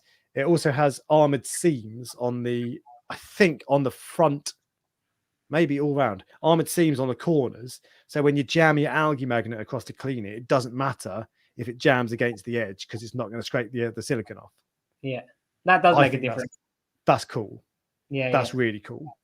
Also, it's got a 3-year warranty. I think it was a 2-year warranty before. I guess that's good, but no one really cares about that. You can extend it as well. You can buy an extra if there's a problem. Oh, if there's a problem, that's the thing. It's warranty is the sort of thing you don't care about till there's a problem. And also they brought out a Nano Peninsula and a desktop only Nano version. So those are all the changes. I don't really like nano tanks. So I've never been a fan of nanotakes. They're a pain in the ass to clean, and you can't put much in them. I'm surprised. How do you find having the fluval? Because it's just. Love it. Do you actually love it? Yeah. So there are limitations, of course, because you can't keep any big fish in it. So I can't keep a tang in it. Yeah. And even the fish I've got in there, I'm limited in terms of the size of them, and gobies, all that sort of stuff is about the limit. I've only got 3 fish in there. Phosphate is already up to 0.9, which is crazy. So there are massive drawbacks, and there's no sump, so you're limited on filtration, all that sort of stuff. But it's just I'm only going to be keeping LPS in there, so I don't really care if the parameters swing around a little bit. They'll probably be fine, and it's just cool. It's just it's easy to maintain. The filtration, I chuck away a sponge twice a week and swap it out. It uses no electricity. A water change is like 5 seconds. Yeah, I like it. I've always liked big tanks. Even the 425 was too small for me, and that's not a small tank for most people. So don't get me wrong. If I had more room in here, that would be a 4-foot tank or a 6-foot tank or whatever. You see Reef Dudes? I did not see Reef Dudes. I don't think Reef Dudes has come in on the stream before. Sup, Reef Geeks. I've seen Devin a couple of times in the chat. Yes. Hello, Dev. How are you? Good to have you along. We were talking about the Reefbot lab earlier, which I think you've got. Tell us how you're getting on with it, if you rate it or not. I think you probably do, because Dev's a gear junkie like me. But I really like the Fleet Eagle. I think it's a cool tank. You're just not a fan because it's too small, which is fine. Yeah, I just find any small tanks are a pain in the ass as far as I'm concerned. I might be wrong, but I doubt it. It's not a matter of right or wrong. It's just you don't like them. No, I like big fish and big corals and low maintenance. And I know you say it's low maintenance, but it's definitely, it is and it isn't, because it's like my phosphate's all over the place, and that's easier to manage in a bigger tank. But at the same time, I just do water change. And what I'm anticipating is that this will be packed full at some point in a year's time, maybe, of bright, colourful SPS. Yeah, LPS, sorry. And I think that will look absolutely awesome. Yeah, it's just a bit of fun. So, but are there corals in it at the moment? Yeah, you can see. I can see one green thing, but I'm not sure that is a favia there. There's a green star polyp there, and then over there you can just about see it. There's a jack-o'-lantern leptoceras. Well, if you made a video on that, you can tell, you don't watch my videos, Ryan. But there we go. But there we go. What else are we going to say? Oh, so what about the TMC New Wave 60 all-in-one? I really like the shape of this. So it's roughly the same size, but I like the shape that it's like long and thin instead of like more of a cube. But the TMC one looks all right. You're not going to like it, Ryan, because it's a nano tank. I actually think I would prefer the TMC one over that one, because I like it's square. Where I like this because it's just a square, isn't it? It's not like I think so. Like that one. It's not like a strange shape like a rectangle, but you know what I mean. It's just So I think I prefer that. That one's quite odd, because obviously you can. How you've got it, you've got the weir on the side, whereas I think most people would have the weir up against the wall so you can't see it. Yeah, so the thing, I can't have it front to back like you normally would, because the thoroughfare here is too thin, so I'd bash into it all the time. So the peninsula tank up against the wall, textbook Reef Dork. But in an ideal world, I would have it like a peninsula, but it looks cool like that. I like it, and there's no distracting wallpaper behind it. Oh, the new TMC is a peninsula. I thought it was just a square, but I don't believe you, Sean. I think you're talking shit. I mean, Sean probably would know. Yeah, I know, and I'm going to make a fool of myself now. So let's have a look. Wave 60. That's not a peninsula. It's a tiny bit longer. I know. Yeah. Right, hang on. Let me show the good people of the internet. That's just a square. That's just a cube. So to be fair, if you take away the filter section at the back, it's a cube. I bet. What's the dimensions? 38 by 41 by 40. That's a cube. It's 3 centimeters difference. Technically, it's a peninsula in that you can see three sides, and it's not designed to be the one side against the wall. But that's not a peninsula. You're lying. Anyway, I saw a comment about the Reefbot from the Reef Dude Meister. The Mastertronic is more accurate. Ooh, let's get rid of that. XMT would say nitrate of 7, whereas Reefbot tells me 5 to 10. That, do you care though? If nitrate is 7 or 5, I'm all right with that. That's accurate. I'm sorry, but if I'm paying $1,300, I want it to be accurate. Yeah, that's probably true. Especially if I don't know how much the Mastertronic is, or if they test the same parameters. Mastertronic is £1,300 or £1,200 in the UK, so it's probably the same price as the. Do they test all the same parameters though? I don't think they do they? I think the Reefbot lab tests more, but I'm not 100% sure. Yeah. But I mean, once you've got nitrate, phosphate, calcium, alkalinity, and magnesium, you're into bonus territory, I think. Anyway, someone asked a question earlier that I saw, and I was like, "Oh, I will come back to that." Would you buy, Ryan, a Red Sea Reefer Gen 2?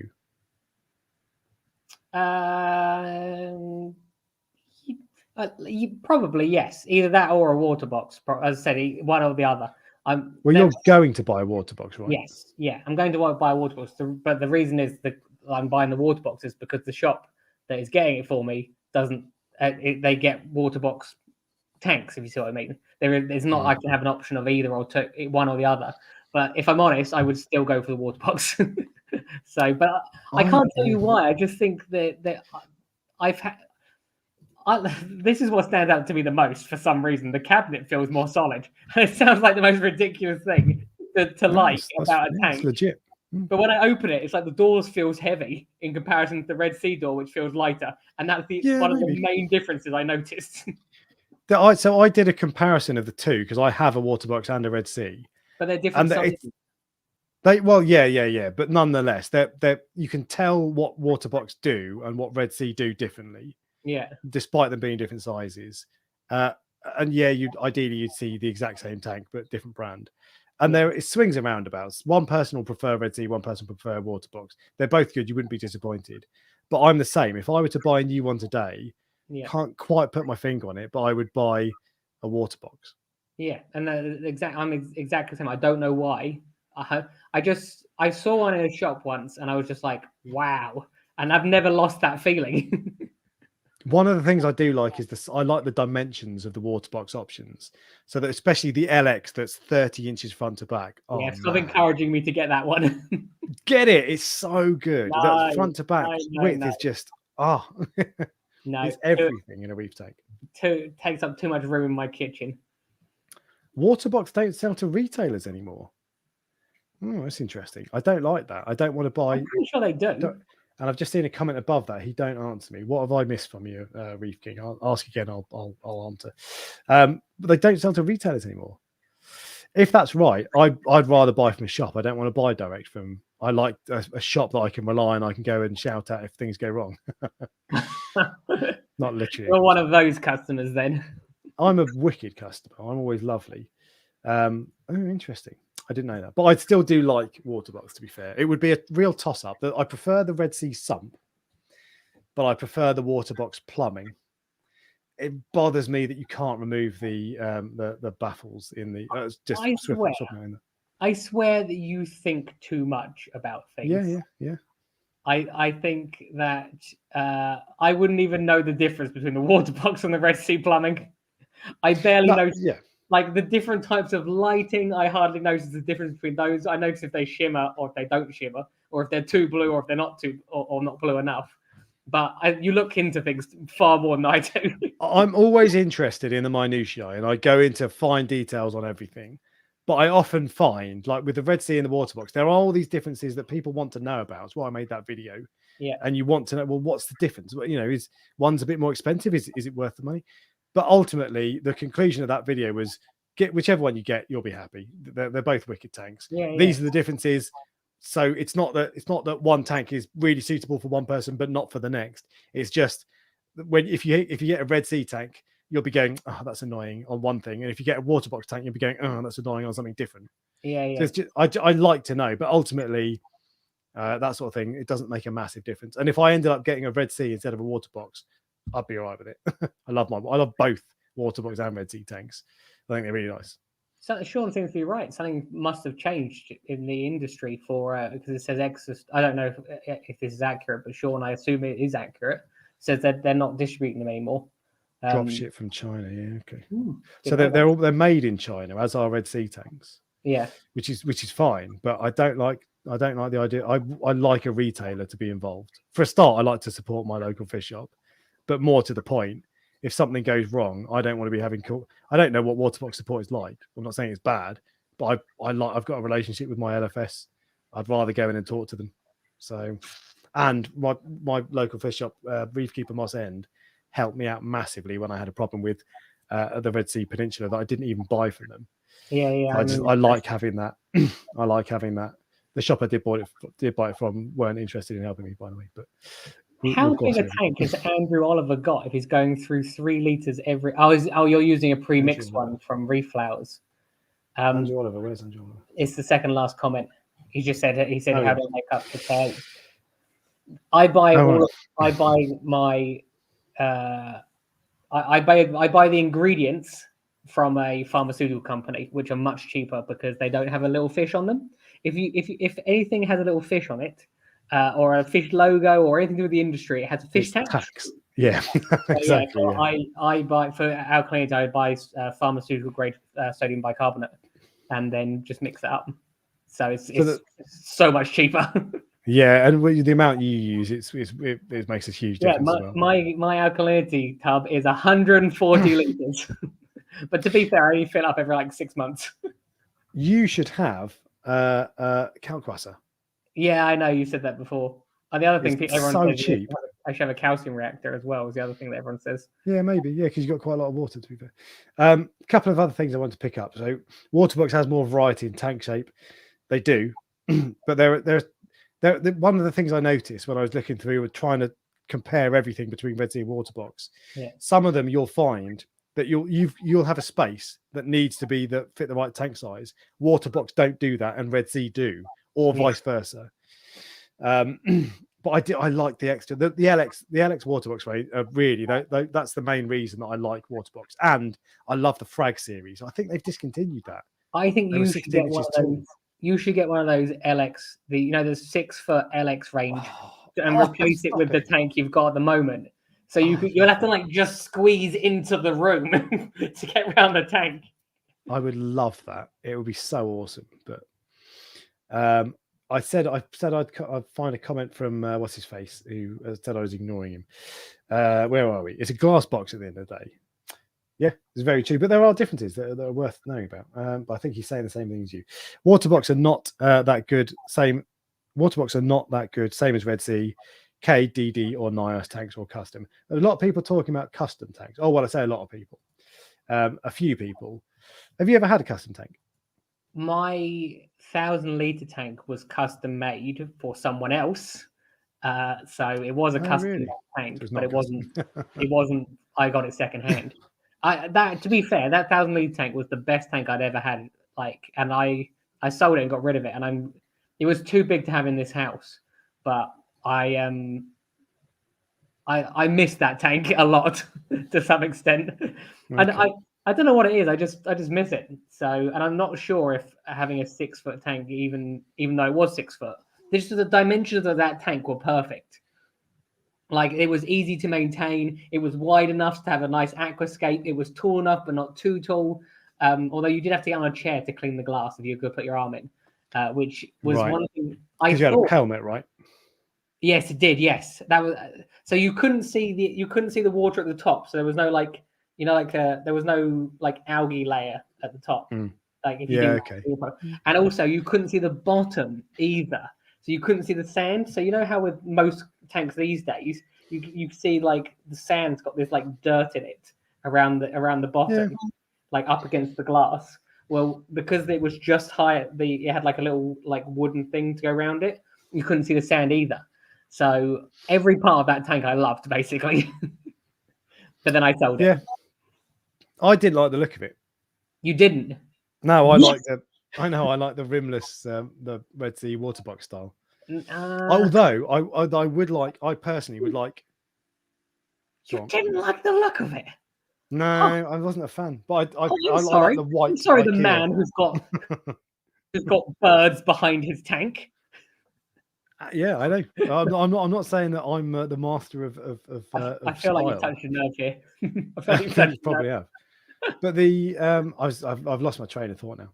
Oh, you're getting a jigsaw. I like the idea of getting a jigsaw. What is that? It's a motorbike. It's a Oh. 1000cc superbike. Anyway, well, yeah. So the trouble with custom is they're expensive though, and you probably got a good deal because it wasn't effectively, it wasn't a custom tank. It wasn't your choice, was it? I think they're Oh, cheaper. that's what I was going to say. I always thought custom tanks were cheaper than like the Red Sea and the Waterbox ones. I guess it I might be depends wrong, where but you get I'm it almost from. certain they are. Yeah, technically true.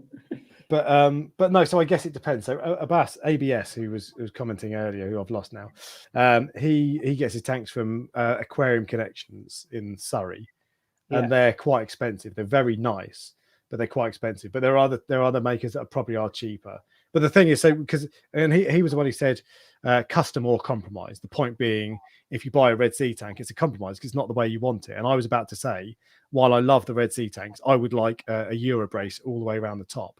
And even on the very biggest Waterbox Red Sea tanks have a brace around the front and the sides, but not the back.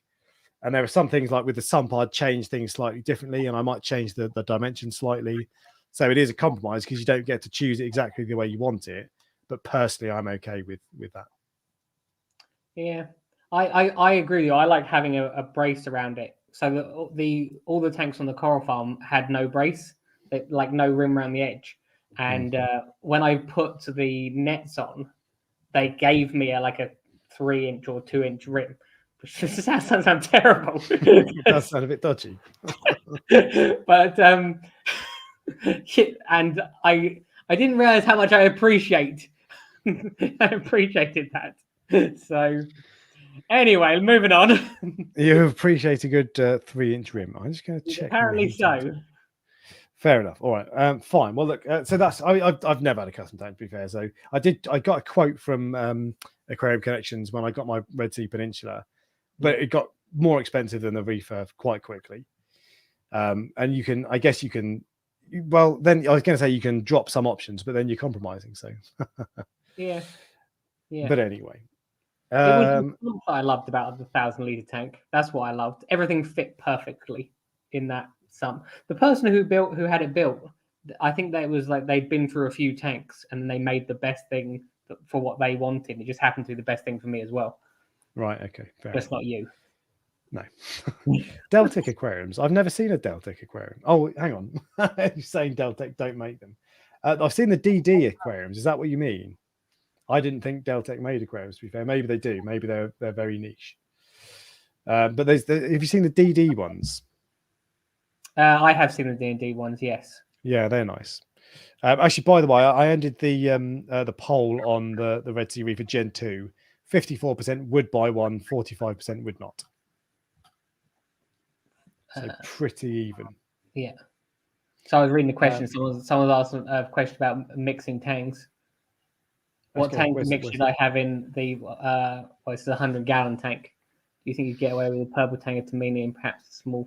You haven't said how big your tank is, but I had, I think, 7 Zebrazomas in the 1,000-liter tank. I had that's 250 gallons though, and that's a lot. That's a lot. Yeah. So that's is that how much it is? But yeah, so I had quite a few tanks. But mixing tanks is not as hard as people think, providing you introduce them at the same time or introduce them carefully. So What do you mean carefully? So remember I said I'd made a video. I've not put it out yet, or I've made the script for the video, but I've not put it out yet. We make choices as reefers that are very, very well. This is going to get into something quite. I'm not sure it's deep or not, but like sometimes very simple choices that have no thought involved can be the success or failure of what we're doing with our tank at the time. And this is a perfect example. Most people will get a copper band and they'll throw it in their tank and hope for the best. Whereas you get a copper band and put in a little acrylic box for a week or two, then your success rate is considerably higher than if you just put it in. But most people just put it in. So why are people not thinking in that moment, why don't I put it in a plastic box? Do you see what I mean?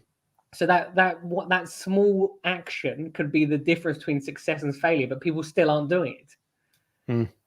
You're like, yeah, boring.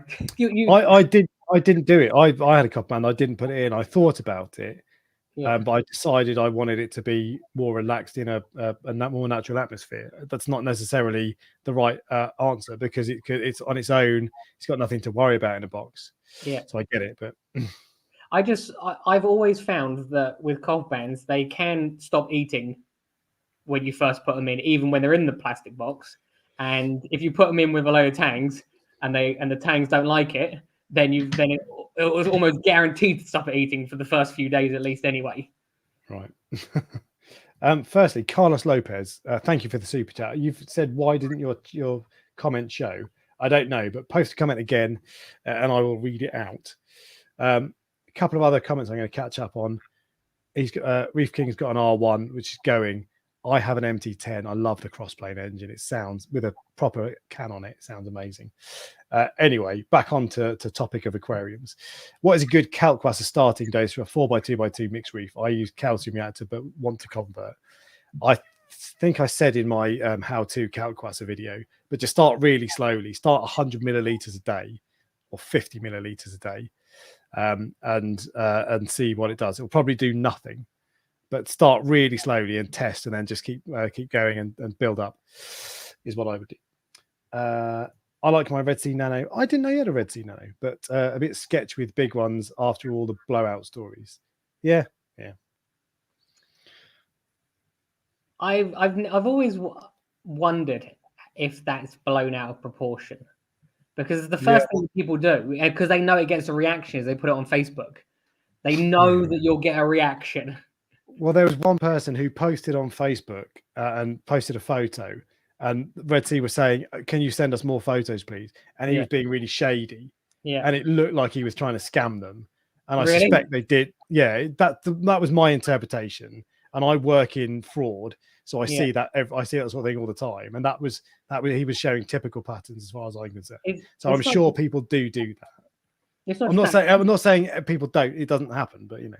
But how many of the tanks that have issues? Are they brand new tanks? Are they second-hand tanks? Are they installed correctly? There's all these things. And Red Sea more than anyone else, I bet. Yeah. I agree. So it's that's why I've always been skeptical. Yeah, I'm with you. Why did your message not show? I don't know, but post it again and I will read it out. But yeah, who knows? I've never had any experience with it, so. Red Sea is like Apple, having an ecosystem where a reefer can get everything to start a new reef tank from one company. It's great for beginners and difficult for them to move on once they got used to the ecosystem. Yeah, and Red Sea is a good company. They make, a lot of people think Red Sea, well, I think this is probably changing, but a lot of people used to think Red Sea just make tanks. Yeah, stick to tanks. Just was a comment I saw regularly on Facebook, but there's a lot more to Red Sea than meets the eye. And I think people are realizing that more now with the more stuff they bring out. But is the G2 any better? Yes, is the long and short answer, in my opinion. It costs you 10% more money. And I think it's then the last one, than the G1. I think it is 10% better, but I don't know. Not everyone will. Making the G1 now. I'm assuming it's not one or the other. They were selling them off, so they stopped. Yeah. I think they've stopped making them, so you probably can't get them anymore unless they're secondhand. But either way, what else have we got going on? Oh yeah, so was this the guy who was talking about the tanks? He's got a 105 gallon. I didn't choose. Was that the person? I'm not sure. The thing that I found with tanks, but remember, sometimes it's difficult with giving advice to people, because if I'm used to playing with a 1,000-liter tank and you have a much smaller tank, it might not work for you. But I've found that if you have a large tank, which is known for being peaceful, it keeps all the other ones subdued. And NATO tanks I found are the best, but you can't have a NATO tank in a smaller tank. But if you have a load of tanks that are fighting, you put a NATO tank in, all of a sudden it stops all the fighting. So don't anger him; he'll beat us up. That's literally what it's. In the coral farm, I've got one tank which is referred to as the aggressive tank because it's got the soul hole tang, and there were all these tanks. They were all a problem. And then one day I put a NASA tank, and it was just there was no problem ever again. I used to threaten the other fish, going, "If you're a problem, I'm going to put you in with the aggressive fish." But the NASA tank was the one that that basically kept them subdued. And it looks like Jay Royce's that had exactly the same experience. Well, I'll come back onto that. So, Carlos, thanks again for the super chat. Are they known for leaking? We've just discussed that, so I think you just heard that. Yeah. I personally would have no problem. I've bought a Red Sea tank, having heard about some issues with leaking, and I would buy another one.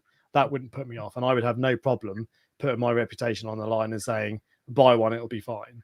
I mean, but you don't have much of a reputation to lose, really, do you? Yeah, exactly. But ultimately, if you perceive that to be a risk and it's something that you're concerned about, then don't buy it. Buy a Waterbox. But I don't think they're any less likely to break. But no, I think you saw the tank in Germany that burst, didn't you? I'm sure I did. That must have had all sorts of safety testing on it. It was like a £10 million tank. So I did a video a while ago that I featured this tank in. And it was called, hang on. It's the one at the Radisson in yeah, that's it. Yeah. That's it. And the video I did was 5 minutes of useless information about aquariums. It's a massively underrated video. That was a brilliant video. That's really funny. That's the title of all your videos, isn't it? Exactly. Yeah, it should be. But and this video, this tank was in it. It's the world's largest cylindrical aquarium. I'm pretty sure it was saltwater. It was. But, yeah.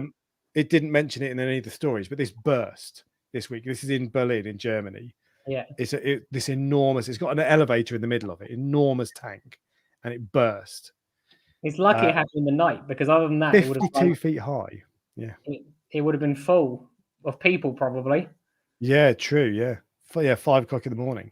82 people were injured, I think, but then I don't think they were injured badly. But they had a Napoleon wrasse, so the biggest wrasse was in it. Oh, really? We had a load of tangs and foxface and things like that. It cost 12 million euros, so $12 million to build. I mean, look, it cost that time, but if you think about it, they've had it a long time. It says it was installed in 2003, didn't it? So Yeah, it should have upgraded it, mate. Yeah, they got their money's worth, I think. Yeah, but my God, that must have been that. Imagine the sound that would have made.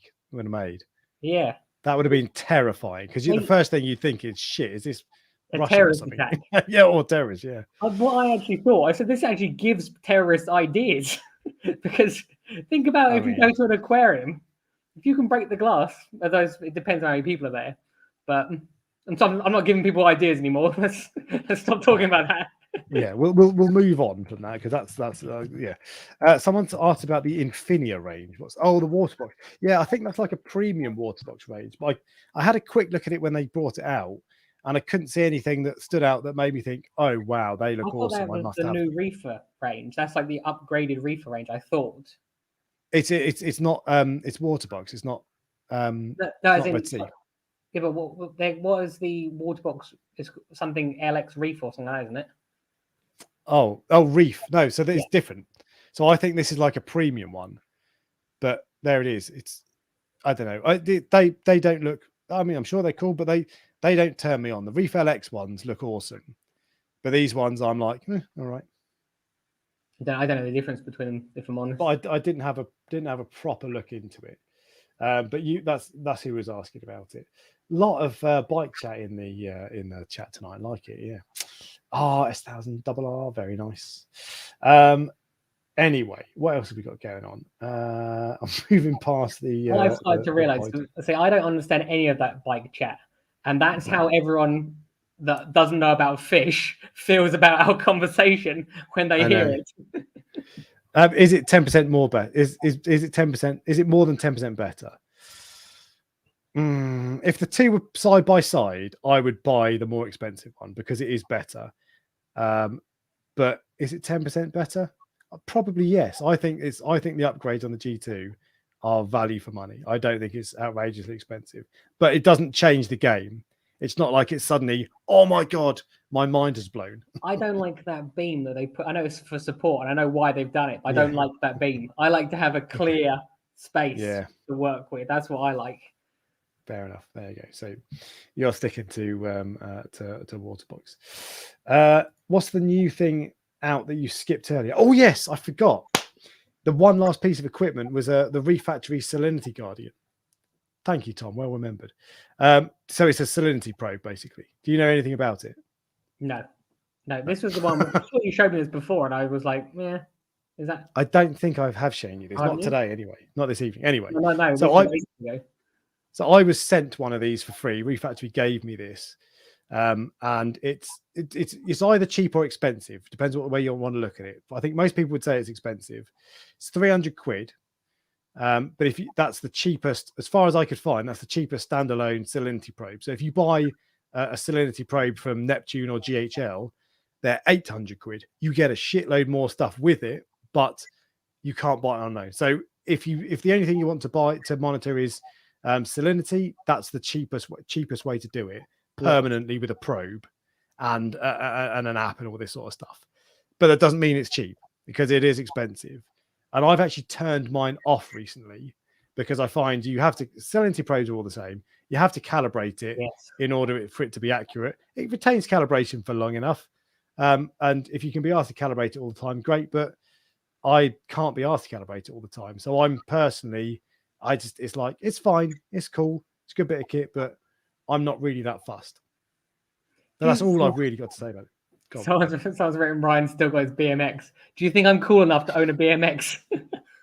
Probably not. There's a lot of RD350, very nice. But yeah, so that's it. That was the only thing I'd missed out, and it's all right. It's the one piece of equipment from Reef Factory that's like, I like the app still. It's cool, but if I could be bothered to calibrate it all the time, wicked. But I can't. I'm lazy, and yeah, so it's all right. If you want to monitor, if you just want to monitor, if you want a salinity probe and nothing else, you can't get it cheaper. But 300 quid still makes it a niche product, I think. Yeah, no, I agree. I actually think it's a lot for one. If it never had to be calibrated, maybe it just doesn't. Oh, exist. Exactly, yeah. But they went through a lot of testing to get it right, and I think they could have done it cheaper, but it wouldn't have been as good a probe. Yeah. And that's, everybody had this was the salinity probe was the first thing that got me excited about Reef Factory before I'd ever spoken to them, because I was looking for a salinity probe, and everywhere I read, it was like GHL one goes all over the place, the Neptune one goes all over the place, and it was too expensive. And then this one came out, I was like, oh, I like that. But from what I can make out, it might be more reliable than the Neptune one, for example. I don't know. It might be a more expensive probe. I'm not sure. But you still have to calibrate it. And I mean, that's obvious because it's a probe. All probes need calibration. So I know. But there we go. That was the one. Thank you for reminding me. Yeah. $14 million, 1 million liters. Blows up in Germany. Red Sea equals German company coincidence. Red Sea is not a German company. Yeah, it's not a German company. Nice try. Red Sea is an Israeli company, correct? Yes, that's correct. Which most people don't know, because I think the face of Red Sea is often, you get English people talking on their YouTube channel. So I think some people assume it's English, but anyway, it's not. It's Israeli. But yeah, that was 1 million liters of salt water pouring out the front gate of a hotel. He blew off the front of the hotel, I think. The doors and everything were blown. All the fish that were just random, in the street. Yeah, you're walking down the street, having a kebab from a night out, and you fish. Yeah. But yeah. Reef Dork, I heard police think someone used an anti-tank missile. Anti-tank fish tank. Like a tank, Ryan. Like it's a fish tank. I get it. It's just not funny. I don't think you do. That is. Wait. What do you mean I don't? Wait a minute. Why don't I get it? Because you're not laughing. It's not funny. Wow. Oh, sorry. One second. You're talking about the one in Germany, aren't you? I was like, what are you? Okay, no, I get it now. Yes. Yes. How'd you get rid of? How do we get rid of blue yellowtail damsel? They're a pain in the ass to catch. You ever tried to catch a damsel? They're wily. Yes. The thing I found most hard to catch has always been dwarf angels. Dwarf angels are they're like the ninjas of fish tanks, where they try and when you've got want to catch them. It took me like 2 weeks of regularly sitting by the tank for hours to catch coral beauty ones. I come home from work every day. I'd lie on the floor with a little like a fishing line going to a fish trap. Sorry, carry on. I love how I'm so boring for you tonight that you're talking to everyone about motorbikes. And Aprilia, if you heard a Tuono, mate, I doubt I would care. Anyway, but fair enough. All right. Well, I think we're getting to the end now. We're close to. I'll scan through the comments and see if I've missed anything that's particularly exciting. But damsels are a pain to catch, basically. You got any tips, Ryan? No tips. No, normally I've got some sort of tips, but no. Fish traps is what I use regularly to move fish around if I need to. You just put them in and feed the fish from the fish traps, and eventually they go in. So that's what I would do. If you're trying to do it, fish traps don't usually work on day one. So the best thing to do is put it in there, just keep feeding the fish, and eventually you'll get it out. Yeah, so some fish go in straight away. Anything that eats algae will go in looking.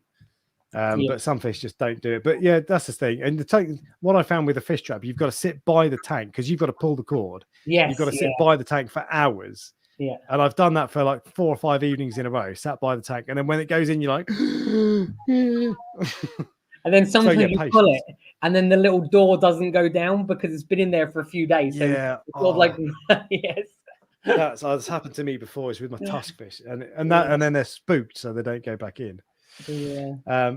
All righty. Well, anyway, I think was there anything else you wanted to talk about tonight? No, I would just like to make an official apology because I know I have not had the same level of energy as usual. I know you've noticed, and I know they have noticed. Then again, I did want to pick a more exciting topic, and I did even suggest a more exciting topic. But what was your more exciting topic? I told you I wanted to do Christmas.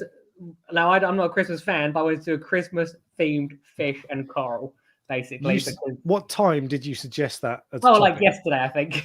No, it was like 5 to 7 tonight. It wasn't. No, I said it to you like 2 days ago. I'm sure. Okay. Either way, it was too late. It was. You had already. We'll do that on Christmas Day. Well, we're not doing one on Christmas Day. I mean, I thought. Well, no, I'm not saying I'm definitely not doing one on Christmas Day, but I might need to escape on Christmas Day. So.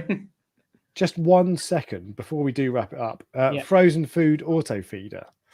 I've not seen one. I've seen one like rumored for ages, and I have seen one prototypes and that sort of stuff. But no, I mean in the shops.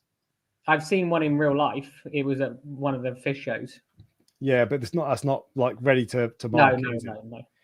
So I mean, I'm not really that bothered about them, to be honest. But please, can you answer my questions? I can't see your questions. What's your question? Shamila Butters. I get so many comments, I missed them, and people will often think, I'm sure people will sit here thinking he's ignoring me because I'll read the comment above you and not below. But I promise I miss comments. He says as soon as the stream goes off, we have a little chat, and he's like, "Do you see all those comments I ignored?" Yeah, ignored them. Yeah, wind them up. I can't see your comment, I'm afraid. So you're gonna have to come back next week. All right. Well, we will wrap up in that case. Yeah, I have to go back to work in the coral farm, so I've not finished yet. So fair enough. Well, thank you for joining, and everybody. I won't see you again until another 2 weeks. So have a great Christmas, and I hope you get lots of fish and coral vouchers. So. Yes, from me. Yeah, exactly. All right. Later. Cheers, guys. Bye.